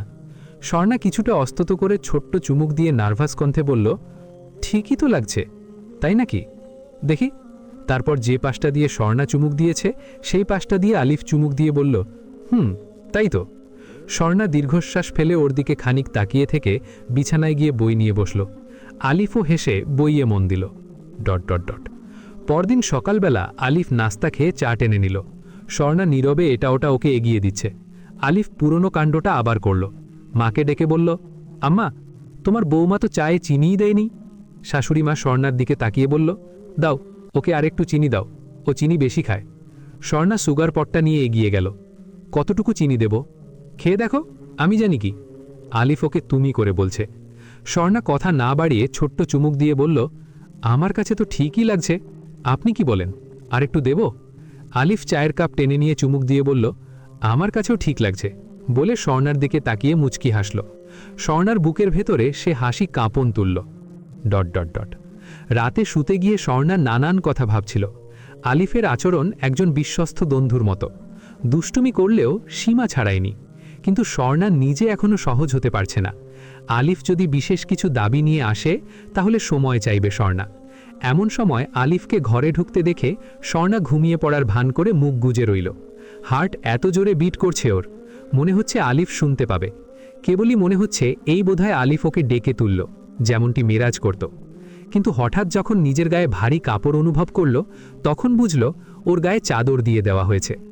মিনিট পাঁচেক পরে আস্তে চোখ খুলে দেখল আলিফ এক মনে বই পড়ছে। স্বর্ণার মনটা প্রশান্তিতে ছেয়ে গেল। দেশে ফিরেই গ্র্যান্ড পার্টি দিল মেরাজ। সব বন্ধুদের তাদের পরিবার সহ দাওয়াত দিল। আলিফের বাসাতেও এসেছে দাওয়াত দিতে। বেল বাজলে আলিফই দরজাটা খুলল। স্বর্ণা ডাইনিং স্পেসে দাঁড়িয়েছিল। হঠাৎ মেরাজকে দেখতে পেয়ে দেয়ালের সাথে সেটে গেল। ভয়ে ওর কণ্ঠনালী শুকিয়ে গেছে। আড়ালে দাঁড়িয়েই স্বর্ণা শুনতে পেল মেরাজ বলছে, তুই শালা বিয়ে করে ফেললি হুট করে, খবরও দিলি না। আলিফ হাসল, কিভাবে খবর দেব, তুই তো দেশে ছিলি না। হ্যাঁ, তা অবশ্য ঠিক, তোর নতুন ভাবির সাথে এসে পরিচিত হয়ে যাস, ভালো লাগবে। আলিফ কোনো মন্তব্য করল না। মেরাজ দাঁড়িয়ে গেল। আজ উঠি রে, যাস কিন্তু ভাবিকে নিয়ে। ও, আসলে এ ধরনের প্রোগ্রামে কমফোর্ট ফিল করে না। ও আচ্ছা, পারলে তুই যাস, গেলাম, ভাবিকে আমার সালাম শুভেচ্ছা দুটোই রইল। মেরাজ চলে যাওয়ার পর গেট আটকে আলিফ ভেতরের দিকে তাকালো। একটু আগে স্বর্ণাকে ডাইনিংয়ে দেখেছিল, এখন নেই। স্বর্ণা দৌড়ে নিজের ঘরে এসে হু হু করে কেঁদে ফেলল। দু হাতে মুখ চেপে কাঁদতে লাগলো। কেন কাঁদছে ও নিজেও জানে না। এমন সময় আলিফের পায়ের শব্দে দ্রুত চোখ মুছে স্বাভাবিক হওয়ার চেষ্টা করল। আলিফ ড্রেসিং টেবিলের ড্রয়ার খুলে হাতের ঘড়িটা খুলে রাখছে ঠিকই, কিন্তু ওর চোখ ড্রেসিং টেবিলের আয়না দিয়ে স্বর্ণাকে পর্যবেক্ষণ করছে। স্বর্ণা স্বাভাবিক ভঙ্গিতে বইয়ের পাতা উল্টাচ্ছে। আলিফ ওরই স্বাভাবিক হবার অভিনয়ে ম্লান হাসল। তারপর স্বর্ণার সামনে গিয়ে বসল। স্বর্ণা ওকে এভাবে বসতে দেখে নড়ে চড়ে বসল। আলিফ জিজ্ঞেস করল, কি হয়েছে, মন খারাপ? স্বর্ণা মৃদু হেসে বলল, না তো। আলিফ কিছুক্ষণ তাকিয়ে থেকে ধীরে ধীরে বলল, যে চোখ ভালো বাসতে জানে সে চোখকে ফাঁকি দেয়া এত সহজ না। স্বর্ণা কান্না চাপলেও সে যে আবেগাক্রান্ত তা ওর নিঃশ্বাসের ওঠানামা দেখলেই বোঝা যায়। আলিফকে তাকিয়ে থাকতে দেখে স্বর্ণা ওড়না টেনে অযথাই নিজেকে আরও ভালোভাবে আলিফ একটা টিস্যু এগিয়ে দিয়ে বলল, চোখটা মোছো। স্বর্ণা টিস্যুটা নিয়ে চোখের কোণে চেপে ধরতেই চোখের থেমে থাকা অশ্রুগুলো গড়গড়িয়ে নেমে এলো। আলিফ ওর শান্ত হবার অপেক্ষা করল। কিছুক্ষণ পর স্বর্ণা নিজেই বলল, আমি জানি আপনি আমার উপর রাগ করছেন, কারণ আমার কান্না করা উচিত না। ভুল জানো। আলিফ মৃদুস্বরে বলল, বরং এটাই স্বাভাবিক, তুমি না কাঁদলেই বরং অবাক হতাম। স্বর্ণা অবাক হয়ে তাকালে আলিফ ওর গালে মৃদু চাপড় মেরে উঠে গেল। স্বর্ণা নিজেও উঠল, পেছন থেকে বলল, আমাকে মাফ করে দিন। আলিফ চলে যাচ্ছিল। এ কথা শুনে ঘুরে দাঁড়িয়ে বলল, কিসের জন্য? এই যে, আপনার মনে কষ্ট দিলাম, আসলে আমি আবেগ চাপতে পারিনি। আলিফ স্বর্ণার মুখোমুখি হয়ে বলল, এক শর্তে মাফ করতে পারি। স্বর্ণা তাকালে বলল, যদি তোমার সুখ দুঃখ সব কিছুতে আমাকে বন্ধু মনে করে তার ভাগ দাও তো। স্বর্ণা কৃতজ্ঞতার হাসি হেসে মাথা নাড়ল। আলিফ দুহাত দুদিকে বাড়িয়ে ধরল। স্বর্ণা সেদিকে তাকিয়ে আস্তে করে আলিফের বুকে মাথাটা ঠেকালো। আলিফ ওর মাথাটা নিজের বুকের সাথে চেপে ধরল। স্বর্ণার মনে হলো ওর ২৬ বছরের জীবনে এর চেয়ে প্রশস্ত জায়গা সে আর পায়নি। পরদিন মাকে বলে স্বর্ণাকে নিয়ে বেরুলো আলিফ। লাইব্রেরি থেকে বই কিনল। স্বর্ণার জন্য দুটো ভালো বোরকা আর জিলবাব কিনল। কেনাকাটা শেষে একটা চাইনিজে রাতের খাবার সেরে বেরোতে যাওয়ার পথে মেরাজের সাথে মুখোমুখি হয়ে গেল ওরা। মেরাজই ওদের প্রথম দেখল। আরে বন্ধু তুই, পরিচয় করিয়ে দিই, ও জেসমিন, আমার ওয়াইফ। আলিফ সেদিকে তাকালো না, কারণ মেরাজের কোনোই ধরে যে মেয়েটি দাঁড়িয়ে আছে সে যথেষ্ট খোলামেলা আধুনিক পোশাক পরেছে। মেরাজ স্বর্ণার দিকে তাকালো। স্বর্ণার মুখ নিকাবে ঢাকা থাকায় চিনতে পারল না বটে, তবে মেরাজ তাকিয়ে যেন একটু থমকে গেল। স্বর্ণা আলিফের পেছনে প্রায় লুকিয়ে যেতে চাইল। মেরাজ হেসে বলল, নিশ্চয়ই ভাবি এটা। ভাবি, আমার শুভেচ্ছা রইল আপনাদের দুজনকে। একদিন আসবেন বাসায়। চলি রে। আলিফের দিকে তাকালো। আলিফ বেরিয়ে গেলে মেরাজ ভিতরে ঢুকে ভালো টেবিল খুঁজল বসার জন্য। হঠাৎ কি মনে হতেই জেসমিনকে আসছি বলে দৌড়ে বাইরে বেরোলো। আলিফ আর স্বর্ণা পাশাপাশি দাঁড়িয়ে আছে। মেরাজের বুকের ভেতর হাতুড়ির ঘা পড়ল। মেয়েটির দাঁড়িয়ে থাকার ভঙ্গি, চোখ সবকিছু স্বর্ণার কথা মনে করিয়ে দিচ্ছে আজ মেরাজকে। মুখ নিচু করে ভাবতে ভাবতে সামনে তাকিয়ে দেখল ওরা নেই, চলে গেছে। মেরাজ ফিরে গেল চাইনিজে, কিন্তু অনেক বড় একটা চিন্তা ওর সামনে প্রশ্ন হয়ে দেখা দিল। আলিফের বউকে ওর এত চেনা মনে হলো কেন? কে সে? এক অদ্ভুত তাড়না কাজ করছে মেরাজের মধ্যে। তার মন বলছে ওই মেয়েটাকে সে চেনে, কিন্তু কিভাবে সম্ভব? নানান ভাবনায় মনটা আচ্ছন্ন হয়ে আছে। পরদিন সকালে বারান্দায় অনেকক্ষণ পায়চারা করল। একবার না একবার তো দেখাই যাবে মেয়েটিকে। না দেখা পর্যন্ত মেরাজের মন শান্ত হবে না। জানতে হবে কে ওই মেয়ে। সেদিন, তারপর দিন, তারপর দিন, প্রতিদিন যতক্ষণ বাসায় থাকে মেরাজের নজর থাকে বারান্দায়, কিন্তু গত ৭ দিনে একবারের জন্যেও মেয়েটি বারান্দায় আসে না। আলিফ আসে, বসে বই পড়ে, বুয়া আসে, কিন্তু মেয়েটা আসে না। অবশেষে একদিন ধরা পড়ল সে মেরাজের চোখে। মেরাজের মনে হলো ও শ্বাস নিতে ভুলে গেছে। মেয়েটি চারপাশে হালকা চোখ বুলিয়ে বারান্দির গেটে দাঁড়িয়েই নিজের ভেজা চুলগুলো টাওয়েল দিয়ে হালকা কয়েক চাপড় দিল। মেরাজের বিস্মিত চোখের সামনে টাওয়েল মেলে দিয়ে সরে যাওয়ার আগেই মেরাজ বারান্দায় বেরিয়ে এলো। স্বর্ণা নিজের জায়গাতেই জমে গেল। মনে হলো ওর পা দুটোকেও স্ক্রু দিয়ে মাটির সাথে গেঁথে দিয়েছে। মেরাজের চোখে বিস্ময় না বেদনা তা বোঝা গেল না। সম্বিত ফিরে পেতেই স্বর্ণা দ্রুত ঘুরে ঘরের দিকে যেতে নিল, কিন্তু ওর বেগতিক নড়াচড়ায় পা স্লিপ করে গেল। দ্রুত হাত বাড়িয়ে দেওয়াল ধরতে পারলেও কপালটা ঠুকে গেল গ্রিলের সাথে। স্বর্ণার সাথে সাথেই কপালে হাত দিয়ে মা বলে বসে পড়ল। ঠ্যাং শব্দ পেয়েই আলিফ দৌড়ে এলো। স্বর্ণাকে মাটিতে হাঁটু গেড়ে বসে থাকতে দেখে দ্রুত স্বর্ণাকে ধরে কপাল তুলে দেখল কপালটা ফুলে গেছে, সামান্য ফেটেও গেছে। আলিফ দ্রুত স্বর্ণাকে পাজা কোলা করে তুলে নিয়ে রুমে নিয়ে এলো। মেরাজ অসহায় মতো চেয়ে রইল। বেচারি, ওর জন্যই তো ব্যথাটা পেল। হঠাৎ পেছনের একটি দিনের কথা মনে পড়ল। বিয়ের পরপর একদিন স্বর্ণা আঙুল কেটে ফেলেছিল, আর তা থেকে রক্ত ঝরছিল। মিরাজ তা দেখে কিংকর্তব্য বিমূঢ় হয়ে গেলে স্বর্ণাই বলেছিল, সিনেমার নায়করা তো নায়িকাদের হাত কাটলে মুখে নিয়ে নেয়, আপনিও চাইলে তেমন করতে পারেন বলে স্বর্ণা নিজের আঙুলটা ওর মুখের সামনে ধরেছিল। মিরাজ হাত দিয়ে ওর হাতটা সরিয়ে দিয়ে বলেছিল, ন্যাকামি আমার একদম পছন্দ না। সেসব দিনের কথা মনে পড়ে আজ প্রথমবারের মতো মিরাজের মনে হলো সে স্বর্ণাকে আসলে কষ্ট দিয়েছে। বিষণ্ণ মনে ঘরে ঢুকে দেখল জেসমিন ফোনে কার সাথে যেন কথা বলছে। ওকে দেখে সে বাইরে চলে গেল। মিরাজ দীর্ঘশ্বাস ফেলে ওর কথা শেষ হবার অপেক্ষা করতে লাগল, কিন্তু জেসমিন বারান্দার দোলনায় বসে কথা বলছে দুনিয়া ভুলে গিয়ে। ঘণ্টাখানেক পর মিরাজ বারান্দায় উকি দিয়ে বলল, কি ব্যাপার, তোমার কথা শেষ হবে না? আমি বাইরে যাব। জেসমিন ফোনটা চেপে ধরে বলল, বাইরে যাবে যাও, তোমাকে আটকে রেখেছি নাকি? ঢং বলে আবার কথা বলতে শুরু করলে মিরাজ কিছুক্ষণ তাকিয়ে থেকে এগিয়ে গিয়ে সোজা জেসমিনের কান থেকে মোবাইলটা টেনে নিয়ে দেয়ালে ছুঁড়ে মারল। জেসমিন হতভম্ব হয়ে বলল, এটা কি করলা তুমি?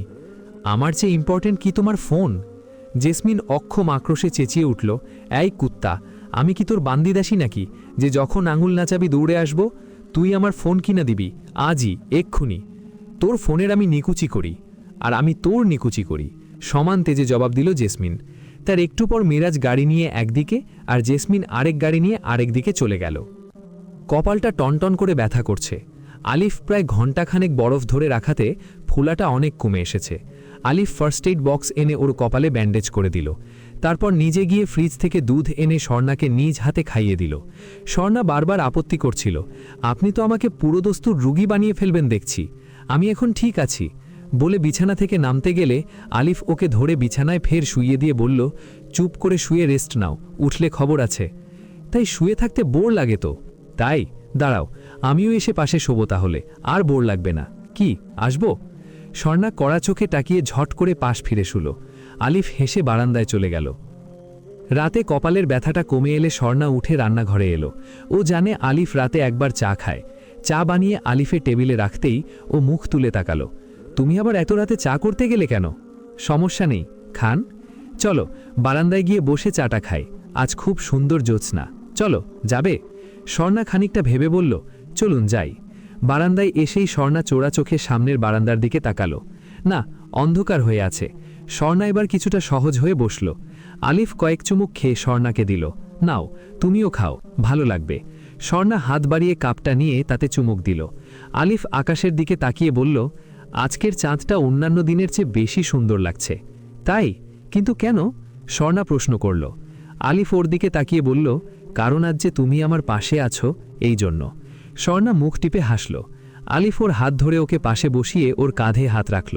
আচ্ছা, তোমাকে একটা প্রশ্ন করি, দেখি তো উত্তর দিতে পারো কিনা। স্বর্ণা হাসি মুখে তাকালে আলিফ ওর কানে কানে কথাটা বলতেই স্বর্ণা ওকে কিল মারা শুরু করল। আলিফ প্রথমে কাত হয়ে কিলগুলো পিঠে শোয়ে নিচ্ছিল, পরে হঠাৎ স্বর্ণাকে টেনে জড়িয়ে ধরতে গেলে স্বর্ণা লাফ দিয়ে উঠে গেল। আলিফ খপ করে ওর ওড়না ধরে উঠে স্বর্ণাকে পেছন থেকে জড়িয়ে ধরে ওর কাঁধে থুতনি রেখে কানের কাছে ফিসফিসিয়ে কিছু বলতে লাগলো। আর তা শুনে স্বর্ণার দু হাতে মুখ ঢেকে ফেলল। তারপর হঠাৎ ঘুরে দাঁড়িয়ে আলিফের বুকে মুখ লুকালো। ওরা যেভাবে দাঁড়িয়ে আছে তাতে মনে হচ্ছিল ওরা দুজন না, একজন। ওরা কি বলছে তার সবটা স্পষ্ট না হলেও ওদের দেখতে কোনো সমস্যা হচ্ছে না। তবে এদিকটা ওরা দেখেনি, নইলে একটু খেয়াল করলেই দেখতে পেত অন্ধকারে একটা জ্বলন্ত আগুন কিছুক্ষণ পরপর উঠানামা করছে, যার অর্থ হলো কেউ একজন সেখানে সিগারেট খাচ্ছে। পরের দিন সকালে মেরাজের ঘুম থেকে উঠতে লেট হয়ে গেল।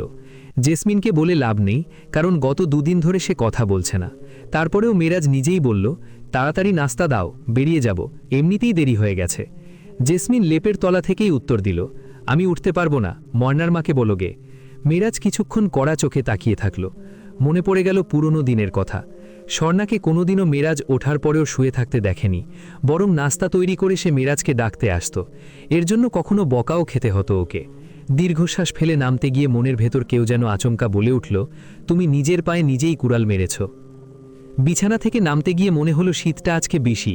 তাছাড়া কাজ না থাকলে সাধারণত মেরাজ এত সকালে ওঠে না।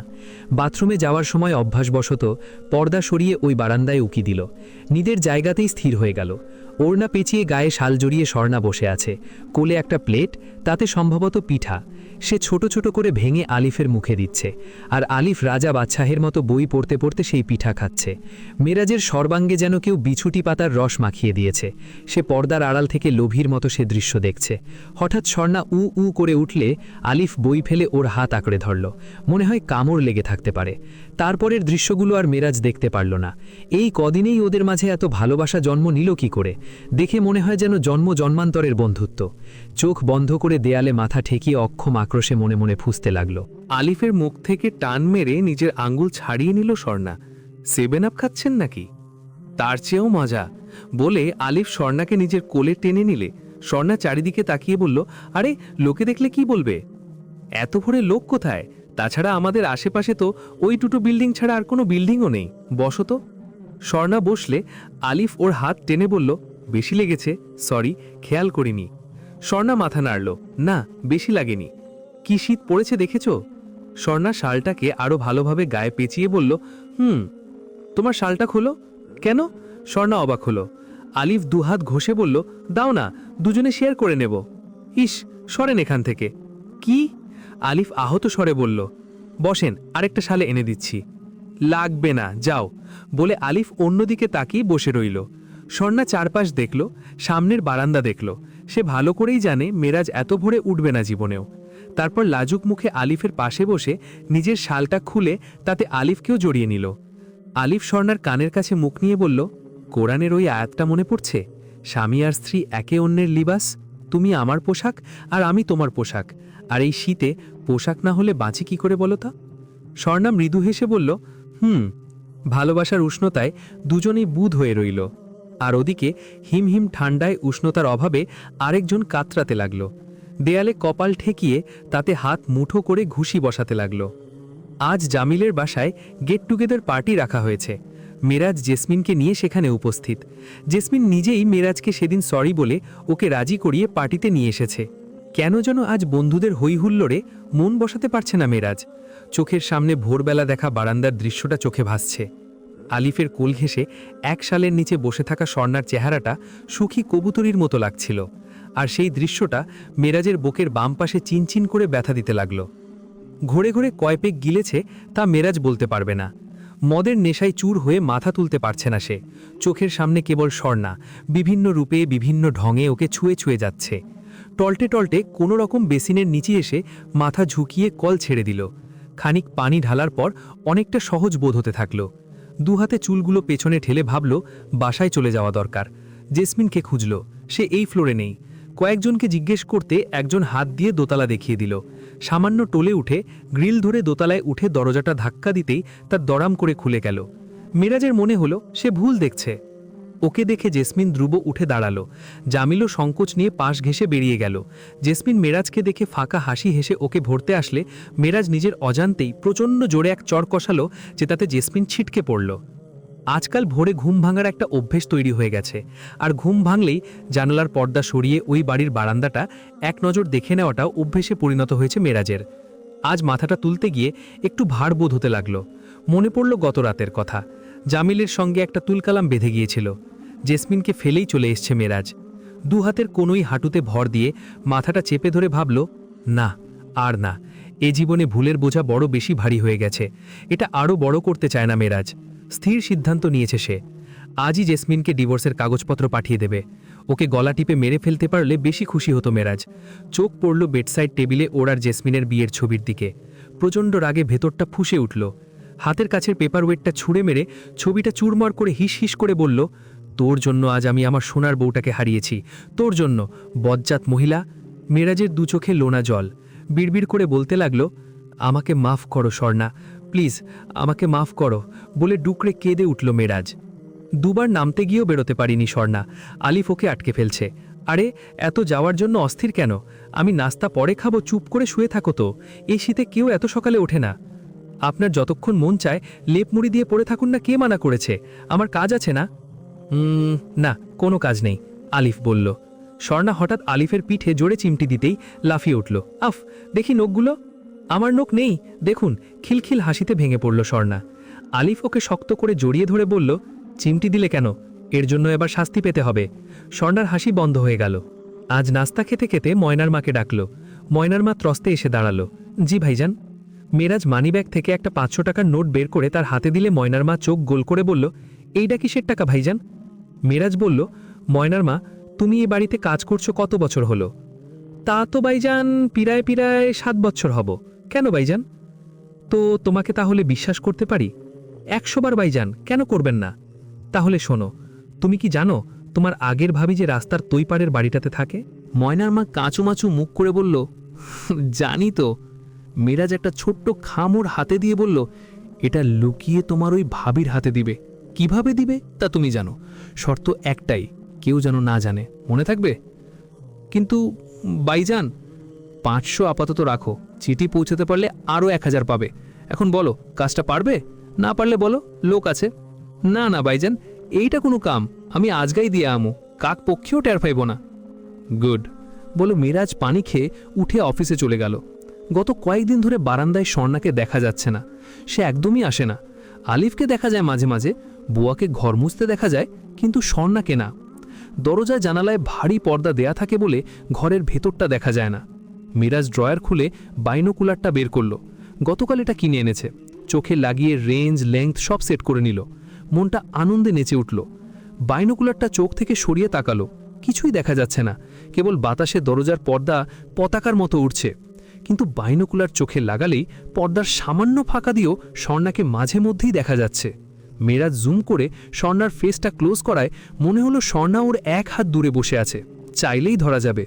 প্রাণ ভরে স্বর্ণার নিষ্পাপ মুখখানি দেখে মেরাজ সিদ্ধান্ত নিল, যে কোনো মূল্যেই হোক স্বর্ণাকে আবার তার হেদায় রাজ্যের শূন্য সিংহাসনে রানীর আসনে অধিষ্ঠিত করতে হবে। তাতে যা করা দরকার মেরাজ সব করতে প্রস্তুত। আলিফের আজ কলেজ খুলেছে। ওকে নাস্তা খাইয়ে বিদ্যায় দিয়ে দুপুরে রান্না বসেছে স্বর্ণা। এমন সময় বেল বাজলে আইহোল দিয়ে দেখে দরজা অল্প খুলে বলল, কে? কাকে চান? দাবি, আমি ময়নার মার, চিনচেন গো ভাবি। স্বর্ণা গেটটা পুরোটা খুলে দিয়ে বলল, ওহ ময়নার মা, কেমন আছেন? তা এদিকে কি মনে করে? কি মনে করে আহমগো মা, আমগো মিরাজ ভাইয়ের মনে কি যে অশান্তি, আহা চোখে দেখা সহ্য হয় না। এই বউটা হেরে ফালাইয়া থুইয়া গেছে গা। স্বর্ণা মনে মনে চমকে উঠল, মিরাজের বউ জেসমিন চলে গেছে। তবু নিজেকে সামলে নিয়ে বলল, কি বলতে এসেছেন সেটা বলেন ময়নার মা, আমার কাজ আছে, অন্যের খবরে আমার দরকার কি? ওহ, তা আপনার শাওরিকো? ঘুনিয়ে কেন ডাকবো? আরে না না না না না, আমি আপনার কাছে আইছি বলে শাড়ির আড়াল থেকে একটা খাম বের করে স্বর্ণার হাতে দিয়েই, জায়গা ভাবি বলেই পগার পার। স্বর্ণা হতবম্ব হয়ে দাঁড়িয়ে রইল। তারপর সেখানে দাঁড়িয়েই খামের মুখ ছিঁড়ে বের করল এক বিশাল পাতার চিঠি। বুকটা ধক করে উঠল স্বর্ণার। এ যে দেখছি মেরাজের হাতের লেখা, ভুল দেখছে না তো? প্রথম লাইনটা দেখল স্বর্ণা, আমার সোনা বউ দিয়ে শুরু করেছে। স্বর্ণা চিঠিটা না পড়ে একেবারে শেষ লাইনে চলে গেল দেখার জন্য যে চিঠিটা মূলত কার। যা ভেবেছিল তাই। শেষ লাইনে গোটা গোটা অক্ষরে লেখা, অপেক্ষায় থাকব, তোমার মেরাজ। স্বর্ণার বুকে হাতুড়ির বাড়ি পড়া শুরু হলো যেন। মনে হচ্ছে হাতে কোনো জাহান্নামের আগুনের তৈরি পাতা ধরে রেখেছে। ছিছি, সে অন্যের বিবাহিতা, আর এটা অনেক বড় গুনাহ যে সে পরপুরুষের লেখা পড়ছে। স্বর্ণার ভেতরে মেরাজের প্রতি অনুকম্পার চেয়ে আল্লাহ ভীতিটাই প্রবল হয়ে উঠল। সে যদি এই চিঠির একটি লাইনও স্বেচ্ছায় বা কৌতূহলবশত পড়ে, তবে সে পরকীয়ার মতো ভয়াবহ পাপ এবং একজন জেনাকারীর গুনাহে লিপ্ত হয়ে যাবে, যার দুনিয়াবি শাস্তি হল রজম, আখেরাতে তো আছেই। স্বর্ণা দ্রুত হাতে চিঠিটা কুচি কুচি করে ছিঁড়ে কোমরে ফেলে ফ্লাশ টেনে দিল। চিঠিটা ফেলার পর মনটা হালকা লাগলেও চিঠির প্রথম আর শেষ দুটো লাইন হৃৎপিণ্ডে আঘাত করতে লাগল। স্বর্ণার ভয় করতে লাগল, মিরাজ কি শুরু করেছে এসব? এক জীবনে নিজের ঘরে কষ্ট দিয়েছে, আজ যখন সে সুখে স্বামীর সংসার করছে, তখন সে কালবৈশাখীর কালো মেঘের মতো ওর জীবন আকাশে ঝড়ের পূর্বাভাস হয়ে এসেছে। স্বর্ণা সারাদিন ঠিকমতো কোনো কাজেই মন বসাতে পারল না। বুকের ধুকপুকানি এতটুকু কমেনি। মেরাজ ভোরে তো বটেই, রাতের অন্ধকারেও ঘাপটি মেরে লুকিয়ে থাকে একটি নজর স্বর্ণাকে দেখার আশায়। কিন্তু ইদানিং ও বারান্দায় আসা পুরোপুরি ছেড়ে দিয়েছে, বিশেষ করে চিঠিটা পাঠানোর পর থেকে। মেরাজ ভাবনায় পড়ল, না, অন্য ফন্দি বের করতে হবে। একা মনে বিড়বিড় করতে লাগলো সে, তোমাকে না পেলে আমার জীবন মরুভূমিই থেকে যাবে সোনা, তুমি চলে আসো প্লিজ। দুচোখ বন্ধ করে বিয়ের পরপরের দিনগুলির কথা ভাবতে লাগলো মেরাজ। আহা, কি সুন্দরী না ছিল সেই দিনগুলি। আজ অনেক বছর পর মেরাজ ফ্রিজ্জাকে শুক্রবারে জুম্মার পড়তে বেরিয়েছে। হঠাৎই ইচ্ছে হলো। নামাজ শেষে বেরিয়ে আসার পথে আলিফের সাথে দেখা হলো। আলিফ আরেকজনের সাথে হেসে হেসে কথা বলছে। মেরাজের অন্তর্দাহ বাড়ল। আমার শান্তির পায়রাটাকে নিয়ে গিয়ে নিজের সুখে বিভোর হয়ে আছিস, অথচ সে তো আমারই ছিল, ভুল করে তোর কাছে চলে গেছে। আমার জিনিস আমার ফেরত চাই। মনে মনে যখনই সব ভাবছে তখন আলিফকে চলে যেতে দেখে ধ্যান ভঙ্গ হলো। দ্রুত পা চালিয়ে ওকে ধরল। কিরে, একেবারে ডুমুরের ফুল হয়ে গেছিস দেখি, দেখাই পাওয়া যায় না, তা আছিস কেমন? আলিফ সামান্য হেসে বলল, ভালো। দিন তোর বাড়ি যাব ভাবছি, তোর বউ হাতের চা খেয়ে আসবো, কি বলিস? নিজে থেকে তো শালা ডাকবি না। চা খেতে ইচ্ছে বলে বল, এক্ষুনি খাওয়াই, মানা তো করিনি। আলিফ সুচতুরভাবে উত্তরটা দিলে মেরাজ কিছুটা হকচকিয়ে গেল। তারপর বলেই বসল, তবু বাড়িতে নিবি না? বউ হাতে চা খাওয়াবি না? আলিফ বুঝতে পারছে মেরাজ কিছু একটা বোঝাতে চাইছে, তাই সে অফেন্সকেই এখানে ডিফেন্স হিসেবে ব্যবহার করাটা ঠিক মনে করল। মেরাজের হাত ধরে হ্যান্ডশেক করার ভঙ্গিতে বলল, বন্ধু, তোর তো মাশাল্লাহ, অনেক টাকা পয়সা। তুই কি সেগুলো জনে জনে ডেকে সিন্দুক খুলে দেখিয়ে বেড়াস? না, তা কেন করব? এটা কেউ করে নাকি? কেন করে না তা তো জানিস। অবশ্যই, জানবো না কেন? মানুষের কুদৃষ্টি পড়বে, লোভ জাগবে, বাড়িতে চোর আসবে, হিংসুক তৈরি হবে। এটা না জানার কি আছে? আসলে এসব বলে তুই কি বোঝাতে চাচ্ছিস বুঝলাম না। আলিফ মেরাজের হাতটা তখনও ধরে রেখেছে। এবার বাম হাতটাও ওর কাঁধে রেখে বলল, প্রত্যেক মুসলমানের কাছে সবচেয়ে উত্তম সম্পদ হলো তার দিনদার স্ত্রী। এটা আমার কথা না, এটা স্বয়ং রসূলুল্লাহ এর কথা। তাই আমার এত দামি সম্পদকে আমি জনে জনে দেখিয়ে বেড়ানো পছন্দ করি না। সেটাকে সিন্ধুকে লুকিয়ে রাখাটাই নিরাপদ মনে করি। আর কেউ সেটার দিকে নজর দিলে তার চোখ উপড়ে ফেলতেও দ্বিধা করব না। বলে সামান্য হেসে বলল, যাই রে, অনেক কথা বললাম, মনে কষ্ট নিস না। বলে আলিফ চলে গেলে ওর গমন পথের দিকে তাকিয়ে থেকে মুচকি হাসল। শুয়ে বসে কোনোভাবেই স্বস্তি পাচ্ছে না স্বর্ণা। কথাটা আলিফকে জানাবে কিনা তাও বুঝে উঠতে পারছে না। 7-5 ভাবতে ভাবতে চোখটা লেগে এসেছে, তখনই কপালে চুমুর স্পর্শে চোখ মেলে দেখল আলিফ চলে এসেছে। মাথা থেকে টুপি খুলে তা একপাশে রেখে দিয়ে বলল, কি ব্যাপার, অসময়ে শুয়ে আছো যে? না, এমনি। এমন সময় আলিফের মোবাইলটা বেজে উঠল। আলিফ ফোন ধরে সালাম দিয়ে স্বর্ণাকে ইশারায় জানালো যে বাবা ফোন করেছেন। স্বর্ণা উৎসুক হয়ে বসে রইল। ফোন রেখে স্বর্ণার দিকে তাকালো। বাবা ফোন করেছিলেন? বুঝলাম, কিন্তু কেন করেছিলেন তা তো বললেন না।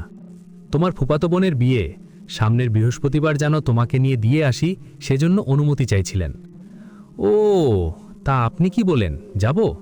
যেতে তো হবেই, আত্মীয়ের বিয়ে না, কিন্তু ওই যে তোমাকে দুদিন আগে রেখে আসতে বলছে, ওইটাতেই তো সমস্যা। সমস্যা কেন? জানোই তো, তোমাকে ছাড়া থাকতে পারি না। আলিফ স্বর্ণার দিকে তাকিয়ে মৃদু স্বরে বলল। স্বর্ণা মুখ নিচু করে ফেলল। থাক, একবারে বৃহস্পতিবারেই রাতে যাব, আগে ভাগে যে কাজ নেই। বাসায় ওরা মাইন্ড করবে না? করলে করুক, আপনাকে একা রেখে কোথাও যাব না। প্রমিস? স্বর্ণা আলিফের কাঁধে মাথা রেখে বলল, প্রমিস। আলিফ ঘাড় ফিরিয়ে ওর কপালে চুমু দিয়ে বলল, চলো, ভাত দেবে, খুব খিদে পেয়েছে। ওহ, সরি, চলুন। মায়ের ফোন পেল মেরাজ। ফোনেই মায়ের মুখে শুনল বৃহস্পতিবার মুনিয়ার বিয়ে। বুকটা ছ্যাত করে উঠল মেরাজের। মনে পড়ল মুনিয়া স্বর্ণার ফুপাতো বোন। ওর আর স্বর্ণার বিয়েতে মুনিয়ারা এসেছিল। তার মানে স্বর্ণাদের পরিবার এ বিয়েতে থাকবে। জোর সম্ভাবনা স্বর্ণাও থাকবে। এই তো মোক্ষম সুযোগ মিলেছে। এই দাওয়াত কিভাবে মিস করতে পারে মেরাজ? মেরাজ আর স্বর্ণা পরস্পর সম্পর্কে দূর সম্পর্কের আত্মীয় হওয়াতে মুনিয়ার বিয়েতে দুজনেই দাওয়াত পেয়েছে। মেরাজ খুব আগ্রহ করেই বিয়েতে এসেছে এবং তার আগ্রহের কেন্দ্রবিন্দু হল স্বর্ণা। সে নিজেকে স্বর্ণার ব্যাপারে অধিক হকদার মনে করে এবং তার বিশ্বাস স্বর্ণা ওকে এখনও ভালোবাসে। প্রথম স্বামী, প্রথম প্রেম, প্রথম ভালোবাসা মানুষ ভুলতে পারে না, কারণ তারা শূন্য হৃদয়ে এসে জায়গা করে নেয় বলে তাদের চলে যাওয়ার পরও শক্ত ছাপ রেখে যায়। মেরাজের স্থির বিশ্বাস স্বর্ণা ওকে ভোলেনি। মেরাজের বোকামির ভুলে বেচারিকে অন্যের ঘর করতে হচ্ছে। মেরাজ শীঘ্রই ওকে সসম্মানে নিজের জীবনে ফিরিয়ে আনবে। মেরাজের এমনটি বিশ্বাস। বিয়ের 2-3 দিন আগে থেকেই মেরাজ মুনিয়াদের বাড়িতে প্রচুর গিফট আর নাস্তা সহ আসলো। মুনিয়ার আম্মি তো যথেষ্ট খুশি মেরাজের এই বাড়তি আয়োজনে। কিভাবে মেরাজকে আপ্যায়ন করবেন তিনি ভেবে পাচ্ছেন না। মেরাজ স্বেচ্ছায় বিয়ের কিছু দায়িত্ব নিজ কাঁধে তুলে নিল। বরকে আংটি সে দেবে বলে মুনিয়ার মাকে জয় করে নিল। এত সব করার কারণ একটাই, এই বাড়িতে তার প্রভাব বিস্তার করা। স্বর্ণার সাথে সরাসরি কথা বলার সুযোগ পেতে হলে এই বাড়িতে তার একটা ইমেজ তৈরি করতে হবে। তারপর দরকার পরিবেশ। মুনিয়াদের বাড়ির প্রত্যেকটা সদস্য মেরাজের ব্যাপারে তটস্থ হয়ে উঠল। সুযোগ বুঝে একদিন মুনিয়ার মায়ের কাছে স্বর্ণার প্রসঙ্গ তুলল। বিভিন্নভাবে নিজের দোষটাকে ভুলের মোড়কে ঢেকে নিজেকে ইনোসেন্ট হিসাবে উপস্থাপন করার পূর্ণ চেষ্টা করল। সে নিজের ইচ্ছায় স্বর্ণাকে তালাক দেয়নি, একটা বাজে মেয়ের পাল্লায় পড়ে এবং মেয়েটি তার সম্পত্তির লোভে তাকে ভুলিয়ে ভালিয়ে ইত্যাদি নানান কথার ভাঁজে নিজের উগ্র বদরাগী চরিত্রটাকে লুকিয়ে নিল। সে কথা বারবারই উল্লেখ করল যে তারই একটা ছোট্ট একটা ভুলের কারণে স্বর্ণা আজ নিজের ইচ্ছার বিরুদ্ধে একজন গোড়া ধার্মিকের ঘর করতে বাধ্য হচ্ছে। তার স্বাধীনতা বলে কিছুই নেই, বোরকার ঘেরে বন্দি তার জীবন। মেরাজের এসব দেখে সহ্য হয় না, তাই সে স্বর্ণাকে স্বাধীন জীবন দান করতে চায়। সব কথার শেষে বিনীত অনুরোধ করল স্বর্ণাকে যেন তার সাথে একটিবার কথা বলার মতো পরিবেশ তৈরি করে দেওয়া হয়, যেন সে স্বর্ণাকে বোঝাতে পারে মুনিয়ার মা দুনিয়াদারি মানুষ, ন্যায় অন্যায়ের চেয়ে লাভ লোকসানের হিসাবটা একটু বেশিই বোঝেন। তিনি এতে কোনো দোষের কিছুই দেখলেন না। দুজনে কথা বলবে, সমস্যা কি? বিয়ের দিন মেয়ের বিয়ে পড়ানো পর্যন্ত মুনিয়ার আম্মি খুব ব্যস্ত ছিলেন। বিয়ে পড়ানো হয়ে যাওয়ার পর তিনি স্বর্ণাকে আড়ালে ডেকে বললেন, একটু সাহায্য করতে পারবি মা? জি বলুন। মুনিয়াকে সাথে দেওয়ার জিনিসগুলো ঠিকমতো গুছিয়ে উঠতে পারছি না, তুই আর সানিয়া মিলে একটু বাক্সটা গুছিয়ে দিতে পারবি? খুব পারবো বলে স্বর্ণা মুনিয়ার আম্মুর সাথে মুনিয়া সানিয়ার রুমে গেল। যাবার পথে আলিফের সাথে দেখা হলে ওকে জানালো সে মুনিয়ার লাগেজ গোছাতে সাহায্য করবে। আলিফ ওকে তীক্ষ্ণ চোখে জরিপ করে বলল, বাইরের দিকে যেও না কিন্তু। বাইরে কি? আর তাছাড়া আমি বাইরে যাব কেন? তা ঠিক, তবে তোমাকে দেখে আমারই মাথা ঘুরাচ্ছে। আমি চাই না আর কারো ঘুরাক। আমি বাইরে আছি, লাগলে ফোন দিও। দেব। যাবার আগে আলিফ নিজের গালে আঙুল ঠেকিয়ে ইশারা করল, হবে নাকি একটা? স্বর্ণা চোখ পাকিয়ে তাকালে আলিফ হেসে সরে গেল। যেতে যেতে বলল, আঁচল ঠিক করো। স্বর্ণা আঁচলটা খুব ভালো করে টেনে মুনিয়ার ঘরে ঢুকল। সানিয়া বড় লাগেজ আর এক গাদা সাজ সরঞ্জাম নিয়ে বসে আছে। স্বর্ণাকে দেখেই হাফ ছেড়ে বলল, উফ, আমি সব গুলিয়ে ফেলছি স্বর্ণা আপু, তুমি গুছাও। স্বর্ণা হেসে ঘোমটা সরিয়ে আঁচলটা কোমরে গুজে বিছানায় উঠে পড়ল। বাম হাতের মোবাইলটা একপাশে রেখে দিল। তারপর হাঁটু গেড়ে উপর হয়ে সব জিনিসপত্র নিজের দিকে টেনে নিল। তখনই খুট শব্দ হতেই তাকিয়ে মাত্র বলতে নিল, সানিয়া, তুমি এগুলো আমাকে সামনে এনে দাও। কিন্তু মুখের কথা মুখেই রয়ে গেল। ওর সমস্ত শরীর যেন হিম হয়ে আসলো। গোটা দরজা জুড়ে দাঁড়িয়ে আছে মেরাজ। স্বর্ণা যে বেরিয়ে যাবে তার কোনো ফাঁকফোকরই সে রাখেনি। স্বর্ণা মনে মনে রবকে ডেকে চলল, ওগো মাবুদ, তুমিই সম্মান দাও, তুমি অপদস্থ করো। আজ এই গুনাহগার তোমার কাছে সম্মান ভিক্ষা চায়। তারপর বাম হাতে হাতড়ে মোবাইলটা তুলে নিল হাতে। মেরাজ মুগ্ধ দৃষ্টিতে ওকে পা থেকে মাথা পর্যন্ত দেখে বলল, মাই গড, তুমি এত সুন্দর হলে কি করে সোনা? স্বর্ণা ঝট করে আঁচল কোমর থেকে ছুটিয়ে দ্রুত বড় করে ঘোমটা দিয়ে ঘুরে মেরাজের দিকে পিঠ দিয়ে দাঁড়াল। বাম হাতে কাঁপতে কাঁপতে আলিফের নম্বরটা হাতড়াতে লাগল। নম্বরটা এসেও মিলিয়ে গেল। পেছন থেকে মেরাজ বলছে, দু চোখ ভরে তোমাকে দেখতেও দেবে না? তখনই আলিফের নম্বরটা এসে যাওয়ার সাথে সাথে সেন্ড বাটন পুশ করল স্বর্ণা, আর মনে মনে বলতে লাগল, আল্লাহ, ও যেন দ্রুত ধরে। স্বর্ণা মোবাইলটাকে সাবধানে শোকেসের ওপরে রাখল। তারপর মেরাজকে বলল, শুনুন, আমাকে যেতে দিন। তোমার সাথে খুব জরুরি কথা ছিল জান। আপনি আমার জন্য পরপুরুষ, আপনার সাথে আমার কোনো কথা থাকতে পারে না। স্বর্ণা ঘোমটার আড়াল থেকেই চারদিক তাকালো। মেরাজের ভাবগতিক ভালো না, আত্মরক্ষার জন্য কিছু একটা হাতে থাকা দরকার। মেরাজের এগোনোর শব্দে চট করে লাগেজ থেকে নেইল কাটারটা তুলে নিয়ে ঘুরে দাঁড়িয়ে বলল, খবরদার, আর এক পাও এগোবেন না, ভালো হবে না, আল্লাহকে ভয় করুন, খবরদার বলছি। স্বর্ণার দু চোখ পানিতে ঝাপসা হয়ে আসছে। বাম হাতে ঘোমটা ধরে রেখেছে, ডান হাতে নেইল কাটার। মেরাজ ওর বালখিল্যতা দেখে হাসল। তুমি এখনও সেই মিষ্টি মেয়েটিই রয়ে গেছ। চুপ করুন, দরজা ছাড়ুন, আমি যাব, আমাকে যেতে দিন। হেই হেই, তুমি আমাকে রেপিস্ট ধরে নিয়েছ নাকি? I won't touch you a single moment. তোমার সাথে এমনটা আমি করতে পারি না। জান, আমি তো তোমার সাথে দাম্পত্য খেলা খেলতে চাই। প্লিজ, আমার কাছে ফিরে এসো। ওই আলিফ তোমার উপযুক্ত না, তোমার দরকার আমার মতো। তখন আমার দরকার কি? আমি বিয়ে করে ছেকনি ফাঁদে পড়েছি। খবরদার, আমার স্বামীর নামে একটা বাজে উচ্চারণ করবি না, তুই তার নখেরও যোগ্য নস। দরজা খোল বলছি। রিল্যাক্স, এত এক্সাইটেড হও না, দরজা তো খুলবই। তার আগে গোটা বিয়েবাড়ি জানুক যে তুমি আমার সাথে এক কামরায় দরজা বন্ধ করে কিছুক্ষণ ছিলে। তোমার সংসার ভাঙার জন্য এতটুকুই যথেষ্ট। তারপর তোমার জন্যে তো আমিই আছি। স্বর্ণা কাঁদছে। এমন সময় দরজায় টোকা পড়লে মেরাজ হাসি মুখে দরজা খুলতে গিয়েও নিজের চুলগুলোকে 2 হাত দিয়ে এলোমেলো করে নিল। তারপর দরজা খুলে সরতেও পারল না, তার আগেই চোয়াল বরাবর প্রকাণ্ড মুগুরের বাড়ি পড়ল যেন। মেরাজ পড়তে পড়তে নিজেকে সামলে নিয়ে ঘুরে তাকিয়ে দেখল আলিফ ঘরে ঢুকে দরজা লাগিয়ে দিচ্ছে। স্বর্ণা দৌড়ে গিয়ে আলিফের বুকে ঝাঁপিয়ে পড়ল। আলিফ ওকে এক হাতে ধরে ওর কপালে চুমু খেয়ে বলল, একটু সরে দাঁড়াও, জানোয়ারটাকে আগে একটু শায়েস্তা করে নেই। না আলিফ, প্লিজ চলো এখান থেকে। আলিফ মেরাজের দিকে অগ্নিদৃষ্টি দিয়ে স্বর্ণার মোবাইলটা হাত বাড়িয়ে নিয়ে ফোন কেটে দিয়ে বলল, জীবনে মানুষ হলি না, সারা জীবন স্বর্ণার কাছে পশুরূপে বেঁচে থাকবি। নিজের সম্মানটা নষ্ট করলি।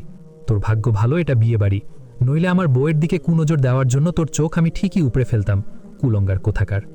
বলে স্বর্ণাকে জড়িয়ে ধরে বেরিয়ে গেল আলিফ। মেরাজ মুখে নোনতা স্বাদ লাগায় দাঁতে হাত দিয়ে দেখল হাতে রক্ত। বাড়ি ফেরার পর থেকে কোনো কথা বলেনি স্বর্ণা। কিছুক্ষণ পরপর আড়ালে চোখ মুছেছে। ওই ঘটনার পর আলিফ কাউকে কিছু না বলে স্বর্ণাকে নিয়ে চলে এসেছে। খাওয়া দাওয়াও করেনি। বাসায় মাকে কি বলবে ভেবে আলিফ নিজেই কিছু খাবার কিনে নিয়ে এসেছে। অবশ্য এসে দেখে মা ঘুমিয়ে পড়েছে, তাই ওনাকে কিছু বলার দরকারও পড়েনি। স্বর্ণা কাপড় বদলে চুপ করে বসেছিল। আলিফ ওকে কিছু না বলে একটা প্লেটে করে খাবার নিয়ে এলো। স্বর্ণার হাত ধরে টান দিয়ে বলল, এসো খেয়ে নেই। স্বর্ণার চোখ তুলে তাকালো আলিফের দিকে। আলিফ দীর্ঘশ্বাস ফেলে স্বর্ণাকে কাছে টেনে নিয়ে বলল, এত আপসেট হয় না তো, যাহা মুশকিল তাহা আসান, আল্লাহ নিশ্চয়ই এ থেকে পরিত্রাণের পথ বের করে দেবেন। সব আমার জন্য। আজ আমাকে বিয়ে না করলে আপনার এসব ঝামেলা পোহাতে হতো না। স্বর্ণা মুখ নামিয়ে বলল। ওর চোখ থেকে পানি পড়ছে। তোমাকে বিয়ে না করলে তো তোমাকে পেতাম না, তুমি আমার কাছে আল্লাহ প্রদত্ত নিয়ামত। এসব কথা না বলে চলো খেয়ে নেই, আমার খিদে পেয়েছে। এটা শুনে স্বর্ণা খাবার প্লেট থেকে খাবার তুলে দিতে গেলে আলিফ বাধা দিল। হুম, আলাদা না, এক প্লেটে খাবো। এই সুন্নাতটা নিয়মিত করার চেষ্টা করব, আমাদের মধ্যে ভালোবাসা আরও বাড়বে বলে হাসল। স্বর্ণা কিছু বলল না, খাবারের লোকমা তুলে দিল আলিফের মুখে। আলিফ ডান হাত দিয়ে ওকে থামিয়ে দিল। এমন গোমরা মুখে খাবো না, একটু হাসিও চাই। হাসি আসছে না, ব্লানস্বরে বলল স্বর্ণা। বলেই আউ করে উঠে খিলখিলিয়ে হেসে উঠল স্বর্ণা। আলিফ দুহাতে ওকে জড়িয়ে ধরে সুরসুরি দিচ্ছে। এখন আসছে? স্বর্ণা ওকে ছাড়িয়ে বলল, হয়েছে, প্লিজ প্লিজ, আর না। গুড, এভাবেই হাসবে, নো মুখ গোমরা। দাও, এবার খাইয়ে দাও। স্বর্ণা ওর মুখে খাবার তুলে দিয়ে বলল, আপনি তখনকার সবগুলো কথা শুনেছিলেন? কখনকার? ওফ, আবার সেই চ্যাপ্টার। না মানে আপনার মনে প্রশ্ন জাগতে পারে মেরাজ আমাকে কি বলেছে। আমি সব শুনেছি। তুমি রিং দেবার পরপরই রিসিভ করি আমি। পুরোটা শোনার অপেক্ষা করিনি, সাথে সাথেই দৌড় দেই। আর পুরোটা শোনার তো দরকারও নেই। তোমাকে যতটুকু জানি ততটুকু বিশ্বাসও করি। আল্লাপাক যেন আপনার বিশ্বাস বজায় রাখার তৌফিক আমাকে দান করেন, কখনো যেন আপনার বিশ্বাসে চিড় না ধরে, আমিন। স্বর্ণা কিছুক্ষণ চুপ থেকে বলল, চলুন আমরা বাসাটা ছেড়ে দেই। আলিফ মাথা নাড়ল। পৈতৃক ভিটা ছেড়ে কোথায় যাব? তাছাড়া এটাই তো সমাধান না, দেখা যাক না কি হয়। দুজনে এ নিয়ে আর কথা বাড়াল না। শেষ রাতে আলিফের ঘুম ভেঙে গেল। ঘুমের মধ্যেই অভ্যেসবশত হাত বাড়িয়ে স্বর্ণাকে খুঁজল। নাতে লেপ সরিয়ে উঠে বসল। তাকিয়ে দেখল স্বর্ণা সিজদায় পড়ে কাঁদছে আর বিড়বিড়িয়ে কিসব যেন বলে চলছে। ওর কান্নার ধরনে আলিফের চোখেও পানি চলে আসলো। ওপরের দিকে তাকিয়ে মনে মনে বলল, স্ত্রীর কান্নায় স্বামীর চোখে যদি পানি আসে তো তুমি তো বান্দার প্রতি দয়াবান রাব্বুল আলামিন, রাহমানুর রাহিম, দয়ালুদের মধ্যে শ্রেষ্ঠ দয়ালু। নিশ্চয়ই তুমি বান্দার ফরিয়াদ শোনো, এই ফিতনা থেকে আমাদের বাঁচাও।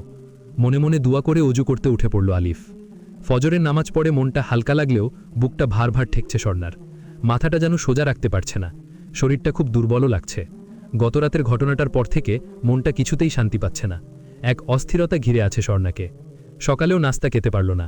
কোনোরকম আলিফকে বিদায় দিয়েই বিছানায় এসে শুয়ে পড়ল। ভেতরটা যেন কেমন করছে। উঠে বসতে গিয়ে মুখ চেপে ধরল। তারপর দৌড়ে বেসিন পর্যন্ত পৌঁছানোর আগেই হড়হড় করে বমি করে ভাসিয়ে দিল। সকালে যেটুকুও খেয়েছিল সব পড়ে গেল। বমির শব্দে শাশুড়ি দৌড়ে এলেন। স্বর্ণাকে ধরে শুইয়ে দিয়ে আলিফকে ফোন করতে গেলে স্বর্ণাই বাধা দিয়ে বলল, থাক না মা, ও অযথা টেনশন করবে। শাশুড়ি ওর পাশে এসে বসলেন। ঘুম ভাঙার পর থেকেই মেরাজ এক অজানা অপরাধবোধে ভুগতে লাগল। মনটা লজ্জায় সংকুচিত হয়ে আছে। গতরাতেও এমন অনুভূতি ছিল না। সে স্বর্ণার মন জিততে চেয়েছিল, ওকে অনুরোধ করতে চেয়েছিল, আলিফের মনে সন্দেহের কাঁটা বিধাতে চেয়েছিল। তার কোনোটাই হলো না, বরং উল্টো স্বর্ণার চোখে ও ভিলেনে রূপান্তরিত হলো। স্বর্ণা এখন আর ওকে কোনোদিনই বিশ্বাস করবে না, বরং নারীলোলুপই মনে করবে। মনের অজান্তেই বারান্দার দিকে তাকালো। বড় একটা চাদর ঝুলিয়ে দিয়েছে স্বর্ণা। বারান্দার চাদরটাই বলে দিচ্ছে যে স্বর্ণার মনেও তার প্রতি বিদ্বেষের আরও বড় দেয়াল উঠে গেছে। কি ভেবে মোবাইলটা তুলে নিল মেরাজ। ভাবল ক্ষমা চাইবে স্বর্ণার কাছে, কিন্তু ও কি ক্ষমা করবে? 7-5 ভেবে ফোন করল মেরাজ। স্বর্ণা শুয়েছিল। আলিফ ভেবে ফোনটা সরাসরি রিসিভ করে সালাম দিয়ে বলল, জি বলুন। মেরাজের বুকের মধ্যে বৈশাখের ঝড়। কি বলবে, কিভাবে বলবে ভেবে পাচ্ছে না। ওর কণ্ঠ শুনলে যদি রেখে দেয়। হ্যালো, শুনতে পাচ্ছি না। স্বর্ণা, আমি মেরাজ বলছিলাম, প্লিজ ফোনটা রেখো না, প্লিজ। আর কত গুনাগার করবেন আমাকে? উত্তেজনায় উঠে বসল স্বর্ণা।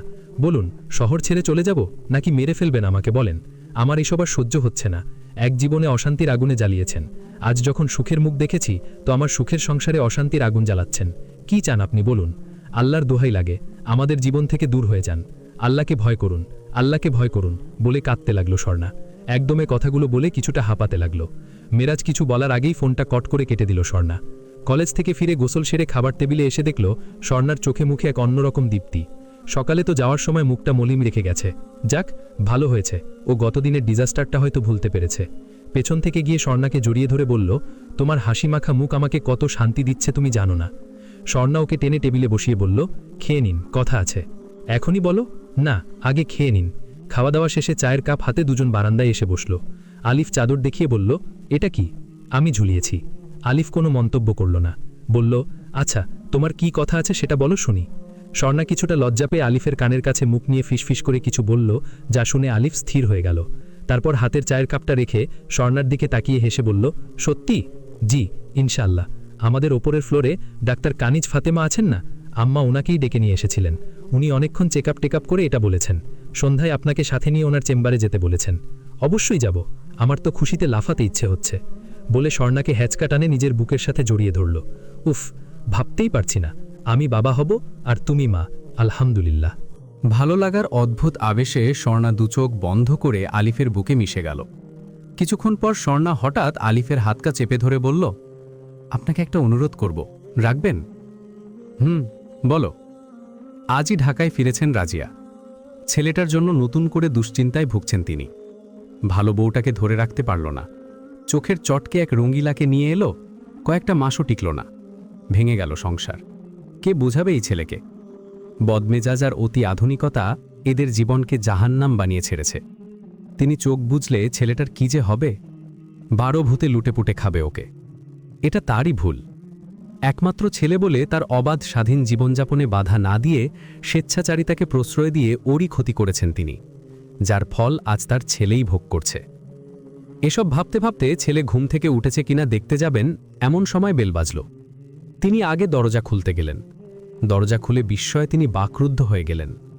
স্বর্ণাই আগে সালাম দিয়ে বলল, ভালো আছেন আপনি? চোখটা ছলছল করে উঠল। মা, তুমি এখানে? আমি এসেছেন জেনে আপনার সাথে দেখা করতে এলাম। এসো মা। স্বর্ণাকে হাত ধরে বসালেন তিনি। স্বর্ণা বোরকার নেকাব সামান্য নামিয়ে চারপাশ তাকাল। রাজিয়া বুঝতে পেরে বললেন, মেরাজ এখনো ঘুমে, তুমি নিশ্চিন্তে বসো মা। স্বর্ণা একটা দীর্ঘশ্বাস চাপল। তারপর রাজিয়ার হাত ধরে বলল, আপনার সাথে খুব জরুরি একটা কথা ছিল। মেরাজ বাথরুম থেকে বেরিয়ে শুনল মা কারোর সাথে কথা বলছে। ঘরের পর্দা সরিয়ে বাইরে উঁকি দিয়ে দেখল বোরকা পরিহিতা কোনো মহিলা মার সাথে কথা বলছে। সে শেভ করার জন্য পুনরায় বাথরুমে ঢুকল। রাজিয়া বিস্ফোরিত চোখে তাকিয়ে বলল, এইসব তুমি কি বলছো মা? মেরাজ এত নিচে নামতে পারল? স্বর্ণা চোখের পানি মুছে বলল, আপনি ওনাকে শুধু একটা কথাই বলবেন, আমি এতদিন কারো মেয়ে ছিলাম, আজ কারো স্ত্রী, এবং আজ থেকে আমি একজন মাও। মাতৃত্বের মর্যাদা যদি উনি না বোঝেন তবে উনি একজন সন্তান হিসেবে ব্যর্থ। উনি যদি নিজেকে এ থেকে সরিয়ে না নেন, শেষমেশ আমাকে বাধ্য হয়ে এই শহর ছাড়তে হবে।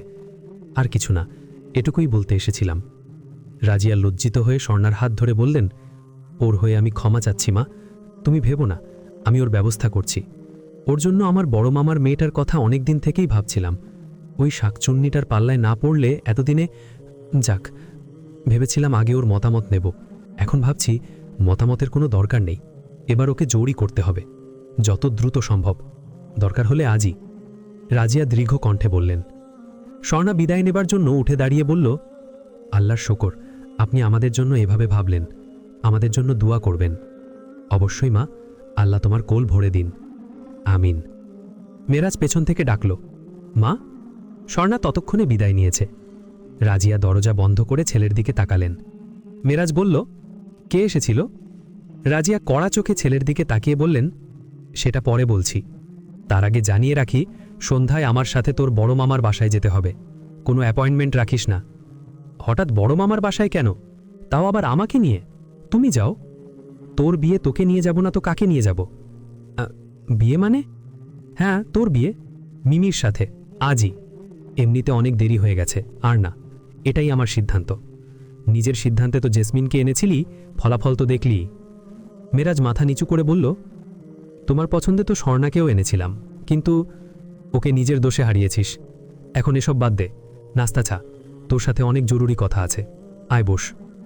নাস্তা খেতে বসলে রাজিয়া শান্ত স্বরে বলল, গত পরশু রাতে মুনিয়াদের বিয়েতে কি করেছিস তুই? নাস্তা গলায় আটকে গেলে কেসে উঠল মেরাজ। পানির গ্লাস এগিয়ে দিলেন রাজিয়া।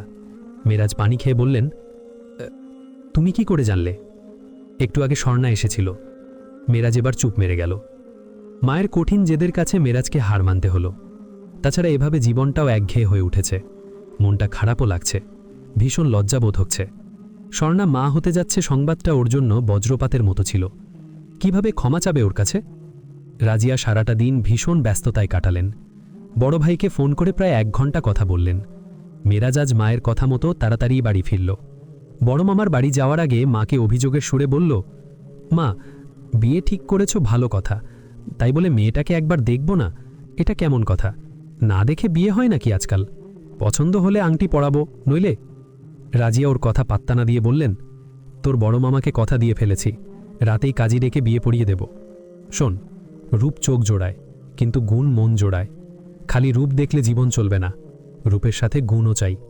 মিমি সব দিক দিয়ে চৌকস মেয়ে, তোর ভালো লাগবে। আর দেখিসনি বলছো কেন? মিমিকে তো কতবার দেখেছিস। কোথায় কতবার দেখেছি? সেই স্কুলে থাকতে শেষ দেখেছি। মোটা চশমা পরে বেনি দুলিয়ে ঘুরত। এখনও কি তেমন? রাজিয়া হাসি চাপলেন। হ্যাঁ, তেমনই তো। যাক, ওসব ধানাই পানাই ছাড়, মেয়ে ভালো, তুই সুখী হবি। আর বিগত দিনগুলো কি শিক্ষা নে। উপযুক্ত সঙ্গীর অভাবে মানুষের জীবন নরক হতে দেরি হয় না, এটা কি এখনো বুঝিস না? তাই বলে আজই? হ্যাঁ, শুভ কাজে দেরি করতে নেই। মেরাজের কথা বাড়াল না, চিন্তিত মুখে নিজের ঘরে চলে গেল। চুপচাপ মায়ের হম্বিটম্বি দেখতে লাগল।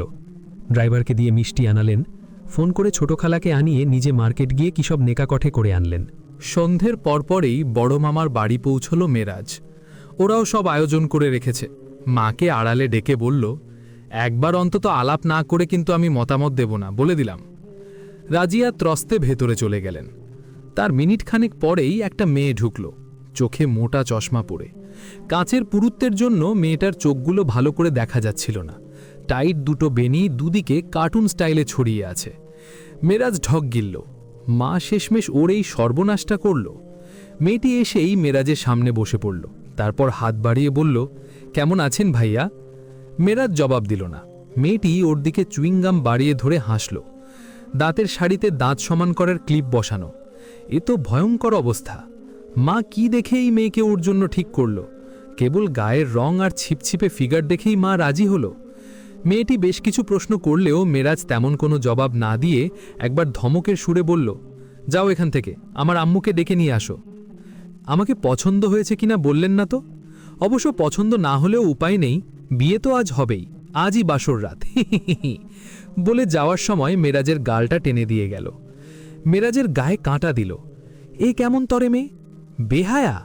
মনে মনে মাকে খুঁজল। তৃতীয়বার বিয়ে করবে দেখে যা তাতাই ধরিয়ে দেবে মা ওকে। মায়ের সাথে কথা বলার আর সুযোগ পেল না মেরাজ। লোকজনের ভিড়ে মাকে পেল না। 10টার দিকে ছোট মামা ওর কাঁধে ধরে বসিয়ে মাথায় টুপি পরিয়ে দিলেন। ওদিকে কাজী সাহেব তেলাওয়াত শুরু করে দিয়েছেন। মেরাজের এই প্রথম খিঁচে দৌড় দিতে ইচ্ছে হচ্ছে। ঠেলে ঠুলে বাসর ঘরে ঢুকিয়ে দেওয়া হলো মেরাজকে। আর চোখে খাটের দিকে তাকালো। বদমাস মেয়েটা চুপচাপ বসে আছে। মেরাজ কোনো কথা না বলে পা দুটো লম্বা করে একটা সোফায় বসে মোবাইলে গেম অন করে মনোযোগ দিয়ে ট্রি ট্রি ট্রি শব্দে গেম খেলতে লাগল। হঠাৎ পায়ে কারো হাতের ছোঁয়ায় চমকে উঠল। তারপর বিস্ময়ে হতবাক হয়ে সামনে তাকিয়ে রইল। মেরাজ অবাক হয়ে তাকিয়ে দেখল মেয়েটার চোখে সেই মোটা পাওয়ারফুল চশমাটা এখন নাই, বরং তার বদলে লাইনার আর মাস্কারার নিখুঁত সহাবস্থান চোখটাকে দর্শনীয় করে তুলেছে। চোখের মণিগুলোও নীল। মেরাজ কিছুটা ভ্যাবাচাকা খেয়ে বলল, তুমি মিমি? জি, মিমি চকলেট।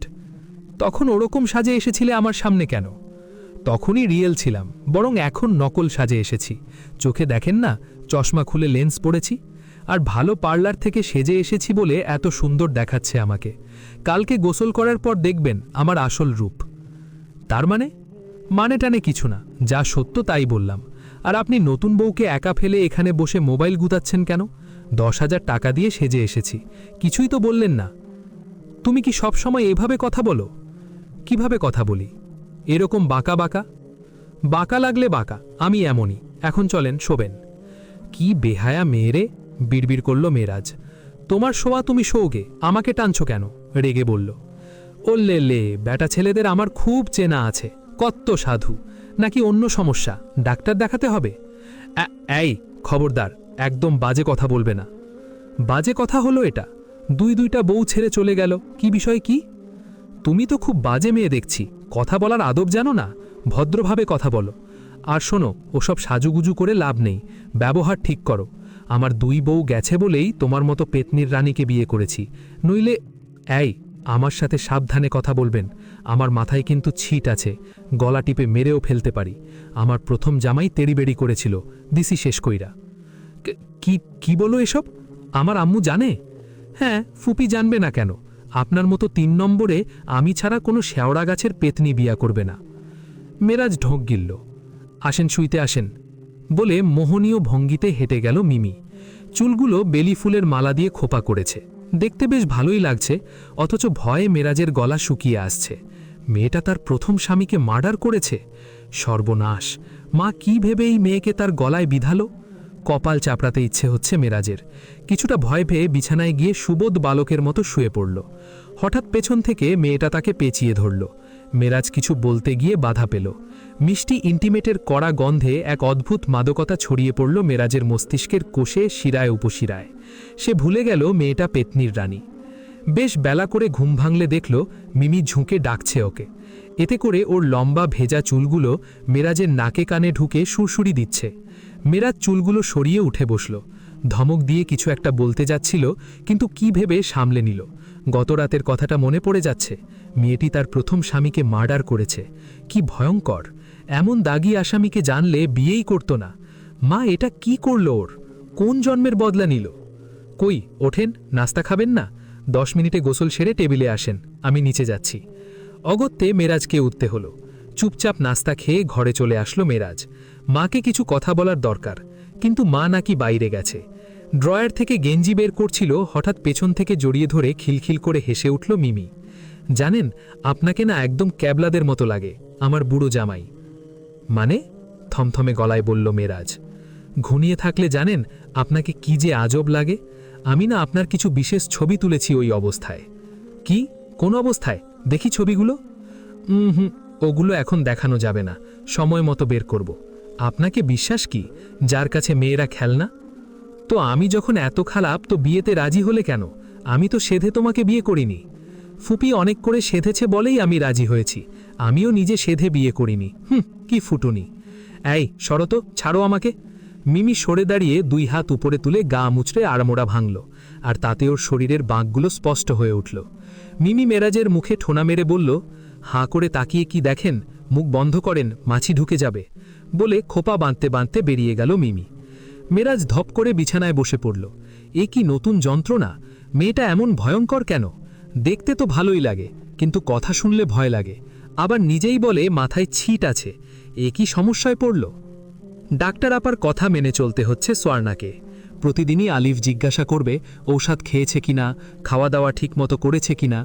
এমনিতেই তো সোয়ার্ণাকে যথেষ্ট যত্নে রাখে আলিফ, কিন্তু প্রেগন্যান্সির সংবাদটা পাওয়ার পর থেকে যত্নের চূড়ান্ত করছে সোয়ার্ণাকে।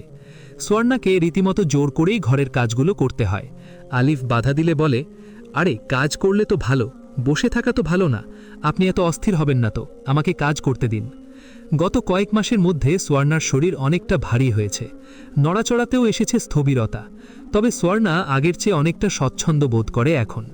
আলিফকে বলে ভেতর বারান্দার লাগোয়া ঘরটা নিয়ে মাকে মেরাজদের বাসার দিকের রুমটা দিয়েছে। কারণ হিসেবে দেখিয়েছে এদিকটায় আলো বাতাস বেশি, বাবুরও রোদের দরকার পড়বে ইত্যাদি। আলিফও সম্মত হয়েছে, সোয়ার্ণা যেভাবে সহজ বোধ করে। তবে সেদিনের পর থেকে মেরাজের পক্ষ থেকে আর কোনো ফোন বা চিঠি কিছুই আসেনি বলে স্বর্ণা আল্লাহর শুকুর আদায় করেছে বারবার। তাহাজ্জুদে আল্লাহর কাছে সমাধান চেয়ে কেঁদেছিল। রব্বুল আলামিন সুন্দর সমাধান দিয়েছেন। মেরাজ বিয়ে করেছে। সেদিন বুয়ার মুখে শুনল মেরাজ নাকি এই বউটাকে খুব ভয় পায়, তাই সমীহ করে চলে। স্বর্ণা মনে মনে খুশি হয়েছে। মেরাজের বউ এখন মেরাজের চোখের আর মনের পর্দা হিসেবে কাজ করবে। স্বামী স্ত্রী একে অন্যের লিবাস, পোশাক, কথাটা কতই না যুক্তিযুক্ত। কয়েক মাস পরের কথা, আলিফ মসজিদ থেকে বেরোচ্ছিল। জুতা খুঁজতে গিয়ে হঠাৎ কাঁধে কারো হাত পড়াতে চমকে তাকালো। মেরাজকে দেখে চুপ হয়ে গেল। মেরাজ নিজেই ওর হাতটা টান দিয়ে বলল, বন্ধু, খুব লজ্জিত হয়ে তোর কাছে ক্ষমা চাচ্ছি সেদিনের সেই পাগলামের জন্য।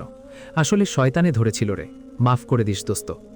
আলিফ কিছুক্ষণ চুপ থেকে বাম হাতে মেরাজের কাঁধে চাপড় মেরে বলল, না ঠিক আছে, তুই ভুল বুঝতে পেরেছিস, আলহামদুলিল্লাহ। বিয়ে করেছি শুনেছিস তো? আসলে লজ্জায় তোকে দাওয়াত দেইনি, জানি তুই আসবি না। আলিফ হাসল, সমস্যা নেই, ভালো থাক, এই দোয়া করি। যাই কেমন? দোয়া করিস। আর আর স্বর্ণা ভাবিকেও দলিস দোয়া করতে, বলে হাত মিলিয়ে চলে গেল। নামাজ ছেড়ে এসে দেখল মিমি ওর জন্য ভাত বেড়ে বসে আছে। খুব সুন্দর করে সেজেছে। মেরাজ বলল, এত সাজগোজ হঠাৎ, কোথাও যাবে নাকি? কেন, কোথাও গেলেই সাজতে হবে? ঘরে সাজা যায় না? না মানে। মেরাজ আর কথা বাড়াল না। মিমি অভিমানাহত কণ্ঠে বলল, এজন্যই তো এত বিপত্তি। ঘরের বউ জামাইয়ের সামনে থাকে ফকিন্নি বুয়ার বেশে, আর বাইরে গেলে মারে ইয়া মাঞ্জা।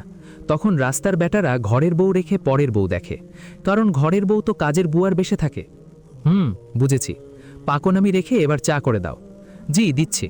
আচ্ছা, আপনার আলমারিতে একটা দামি বাইনোকুলার দেখলাম, ওটা নিশ্চয়ই আপনার? মেরাজ মনে মনে একটু চমকে গেল। হ্যাঁ আমার। কেন? কি করেন দূরবীন দিয়ে? মহিলাদের সাথে টাঙ্কি মারেন নাকি? কি যে সব বলো না, আমি কি বাচ্চা ছেলে? আরে বাচ্চা ছেলের চেয়ে আধা বুড়াগুলাই বেশি খাটাস টাইপের হয়। খবরদার এসব যেন না দেখি, নইলে কিন্তু খবর আছে। খাবারে ইঁদুর মারা বিষ মিশিয়ে দেব, টেরও পাবেন না। চেটে পুটে খেয়ে ঘুমিয়ে পড়বেন, তারপর সব শেষ। বলে নিজের গলায় ছুরি চালানোর স্টাইলে নিজের হাত দিয়ে ইশারা করে দেখালো। সবসময় এই টাইপের কথা না বললে হয় না? আমাকে কখনো দেখেছো এসব করতে? না তা তো দেখিনি। আমাল বাবুতা বলে মেরাজের গালটা জোরে টেনে চুমু খেল মিমি। মেরাজের কাছে মিমির ভয়ঙ্কর ধরনের কথাগুলো ছাড়া বাকি সব ভালোই লাগে। ওর আদর যত্নও খুব উপভোগ্য। কেবল কথা বললেই মজাটা শেষ হয়ে যায়। আহা, ও বোবা হলে কতই না ভালো হতো, ভাবল মেরাজ। এছাড়া ওর সবই ভালো, জীবনের আনন্দ খুঁজে পাচ্ছে মেরাজ। মিমি রাগী কিংবা পাজি যাই হোক না কেন, মেরাজের প্রতিটা প্রয়োজনের দিকে কড়া দৃষ্টি তার। সময় মতো নাস্তা, খাবার, গোসল, ঔষধ আরও যা যা আছে সব দিকে কড়া নজর তার। কে না চায় এমন কেয়ারিং জীবনসঙ্গী? মেরাজ ঘরে যেতেই মায়ের ফোন এলো। বিশেষ দরকারে মেরাজের বিয়ের দুদিন পরেই তিনি গ্রামে চলে গিয়েছিলেন। জমিজমা নিয়ে কী সব ঝামেলা, এখনও আসতে পারবেন না সেটাই জানালেন। তিনি নিশ্চিন্ত স্বরে বললেন, মিমি তোকে দেখে শুনে রাখবে জানি, তাই তো নিশ্চিন্তে গ্রামে থাকতে পারছি। মেরাজ চারপাশে তাকিয়ে মিমি আছে কিনা দেখে আস্তে করে বলল, তোমার সাথে কথা বলার সুযোগই পাচ্ছি না। হুট করে গ্রামে দৌড় দিলে, জরুরি কথাটাই তো বলা হলো না। এত জরুরি আবার কি কথা? সব ঠিক আছে তো? কথা আর কি, তোমার ডাকাত ভাস্তিলে যে আমার গলায় ঝুলিয়ে দিয়েছ, সে যে একজন দাগী আসামি তা কি তুমি জানতে না? জেনে শুনে তুমি... এই তুই কি বলিস না বলিস? রাজিয়া ধমক দিলেন। ঠিকই বলেছি, ওর প্রথম স্বামীকে হত্যা করেছে, খোঁজ নিলে জানবে। মা ওপাশে চুপ হলো।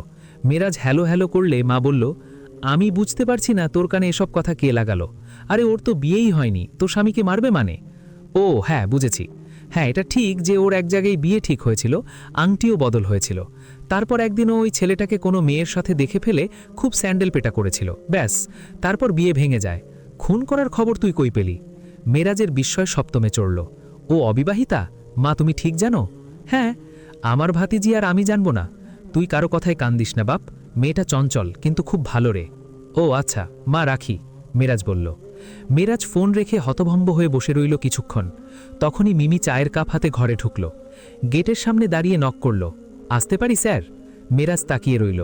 মিমি চায়ের কাপ রেখে মেরাজের গালটা টানতে গেলে মেরাজ চট করে মাথাটা সরিয়ে ওর হাত খপ করে ধরে ফেলল। তারপর হালকা মোচড় মেরে বলল, মিথ্যে বলেছ কেন? আহ কই মিথ্যে বলেছি? লাগছে কিন্তু, চাগুলো কিন্তু সত্যি এবার মাথায় ঢালবো। নাও ঢালো, বলে মিমির হাত ছেড়ে দিয়ে চায়ের কাপ এগিয়ে দিল। মিমি বাম হাত দিয়ে নিজের ডান হাত বুলাচ্ছে। তারপর উঠে যেতে যেতে বলল, বুড়া খাটাস। কি বলেছ? বলে খপ করে ধরতে গেলে মিমি জোরে দৌড় দিয়ে দরজার ওপারে গিয়ে জিভ ভ্যাংচালো। ঠিকই বলেছি, বুড়ো কোথাকার। দাঁড়াও, চাটা খেয়ে আসছি বলে দু ঢোকে গরম চাটা গিলে মেরাজ উঠল। মেরাজকে আসতে দেখেই মিমি দৌড় দিল, কিন্তু পায়ে পা বেঁধে সিঁড়ি দিয়ে গড়িয়ে সোজা নিচে। মেরাজ হতভম্ব হয়ে কয়েক সেকেন্ড দাঁড়িয়ে রইল, তারপর পাগলের মতো সিঁড়ি বেয়ে হামল। চিৎকার করে ড্রাইভারকে ডাকল। মিমিকে পাজকোলা করে কোলে নিয়ে দেখল ও সেন্সলেস হয়ে গেছে। কিভাবে হাসপাতালে এলো মেরাজ বলতে পারবে না। চিৎকার করে ডাক্তার নার্সদের ডেকে একত্র করল। মেরাজ নিজেও জানে না ও উদ্ভ্রান্তের মতো করছে। মিমিকে স্ট্রেচারে শুইয়ে দ্রুত ইমার্জেন্সিতে নেওয়া হলো। মেরাজ ওর হাতটা ধরে পাশপাশেই হাঁটছিল। ছেড়ে দেওয়ার আগ মুহূর্তে কেবল বলতে পারল, আমাকে ছেড়ে যেও না প্লিজ। জীবনে প্রথমবার মনে মনে রাব্বুল আলামিনের দরবারে কান্নায় ভেঙে পড়ল। বাইরে থেকে কিছুই বোঝা যাচ্ছে না যে ওর ভেতর কতটা ভাঙচুর চলছে। ওটির বাইরে দাঁড়িয়ে ঘামছে আলিফ। স্বর্ণাকে ওটিতে নেওয়া হয়েছে। ওর ডেলিভারি ডেট এখনও 1 মাস বাকি, কিন্তু আজ হঠাৎ বাথরুমে পা স্লিপ করে পড়ে যাওয়ায় দ্রুত ওকে হাসপাতালে আনতে হলো। আলিফ দুহাতে মুখ ঢেকে বসে আছে। গম্ভীর মুখে একজন নার্স বেরিয়ে এসে বলছে, ব্লাড জোগাড় করেন, লাগতে পারে। আলিফ চোখ মুছে দ্রুত মোবাইল খুলল। ঘণ্টাখানেক পর ডাক্তার এসে মেরাজের পিঠ চাপড়ে বলল, don't get nervous brother, she is quite okay. ভেবেছিলাম ফ্র্যাকচার হয়ে যাবে, বাট না, কিছুই হয়নি। তবে হতে পারত, কারণ সি ইজ প্রেগনেন্ট অলসো। মেরাজের দু চোখে বর্ষার ঘন ঘটা। ছুটে গেল মিমির পাশে। ওকে দেখেই মিমি চোখ নাচালো। কি, ধরতে পারলেন না তো? মেরাজ হেসে ফেলল। ওর কপালে চুমু খেয়ে বলল, আসলেই আমি তোমার কাছে হেরে গেছি মিমি চকলেট। দুহাত পকেটে পুরে বারান্দার রেলিংয়ে দাঁড়িয়ে রাস্তা দেখছিল আলিফ। ওর মনের ভেতর কালবৈশাখীর ঝড় প্রবল দাপটে বুকের পাঁজরগুলোকে যেন ভেঙে দিতে চাইছে। বারবার ওটির লাল বাতিটার দিকে তাকাচ্ছিল সে। মা এসে ওর কাঁধে হাত রাখলেন। ধৈর্য ধর বাবা, এত ভেঙে পড়িস নে। তখনই ওয়া ওয়া শব্দে ঝট করে ফিরে তাকালো। নার্সটা টাওয়েলে মুড়িয়ে একটা ছোট্ট পুতুলকে যেন ওর কাছে তুলে দিল। নেন, আপনি একটা কন্যা সন্তানের সৌভাগ্যবান পিতা হয়েছেন। আলিফের মা হাসছেন। আলিফ বলল, আমার ওয়াইফ? জি, উনি ভালো আছেন, ঘণ্টাখানেক পর দেখা করতে পারবেন। আলিফ বাচ্চাকে কোলে তুলে বুকের সাথে জড়িয়ে নিল। মা বললেন, ওর ডান কানে আজান আর বাম কানে ইকামত দিতে হবে। আমিই দেব মা। ঘণ্টা দেড়েক পরে স্বর্ণার সাথে দেখা হলো আলিফের। স্বর্ণা ক্যানুলা পড়া হাত দিয়ে আলিফকে ছুঁয়ে বলল, কি চেহারা করেছেন এরই মধ্যে। আলিফ হাসল। আমার মেয়েকে দেখেছ, ঠিক তোমার মতো হয়েছে। স্বর্ণাও হাসল। আপনি আরেকটা সুন্নত পালনের সুযোগ পেলেন, কারণ আপনার প্রথম সন্তান কন্যা। আলিফ বাতাসের শব্দে বলল, আলহামদুলিল্লাহ। সমাপ্ত, সমাপ্ত।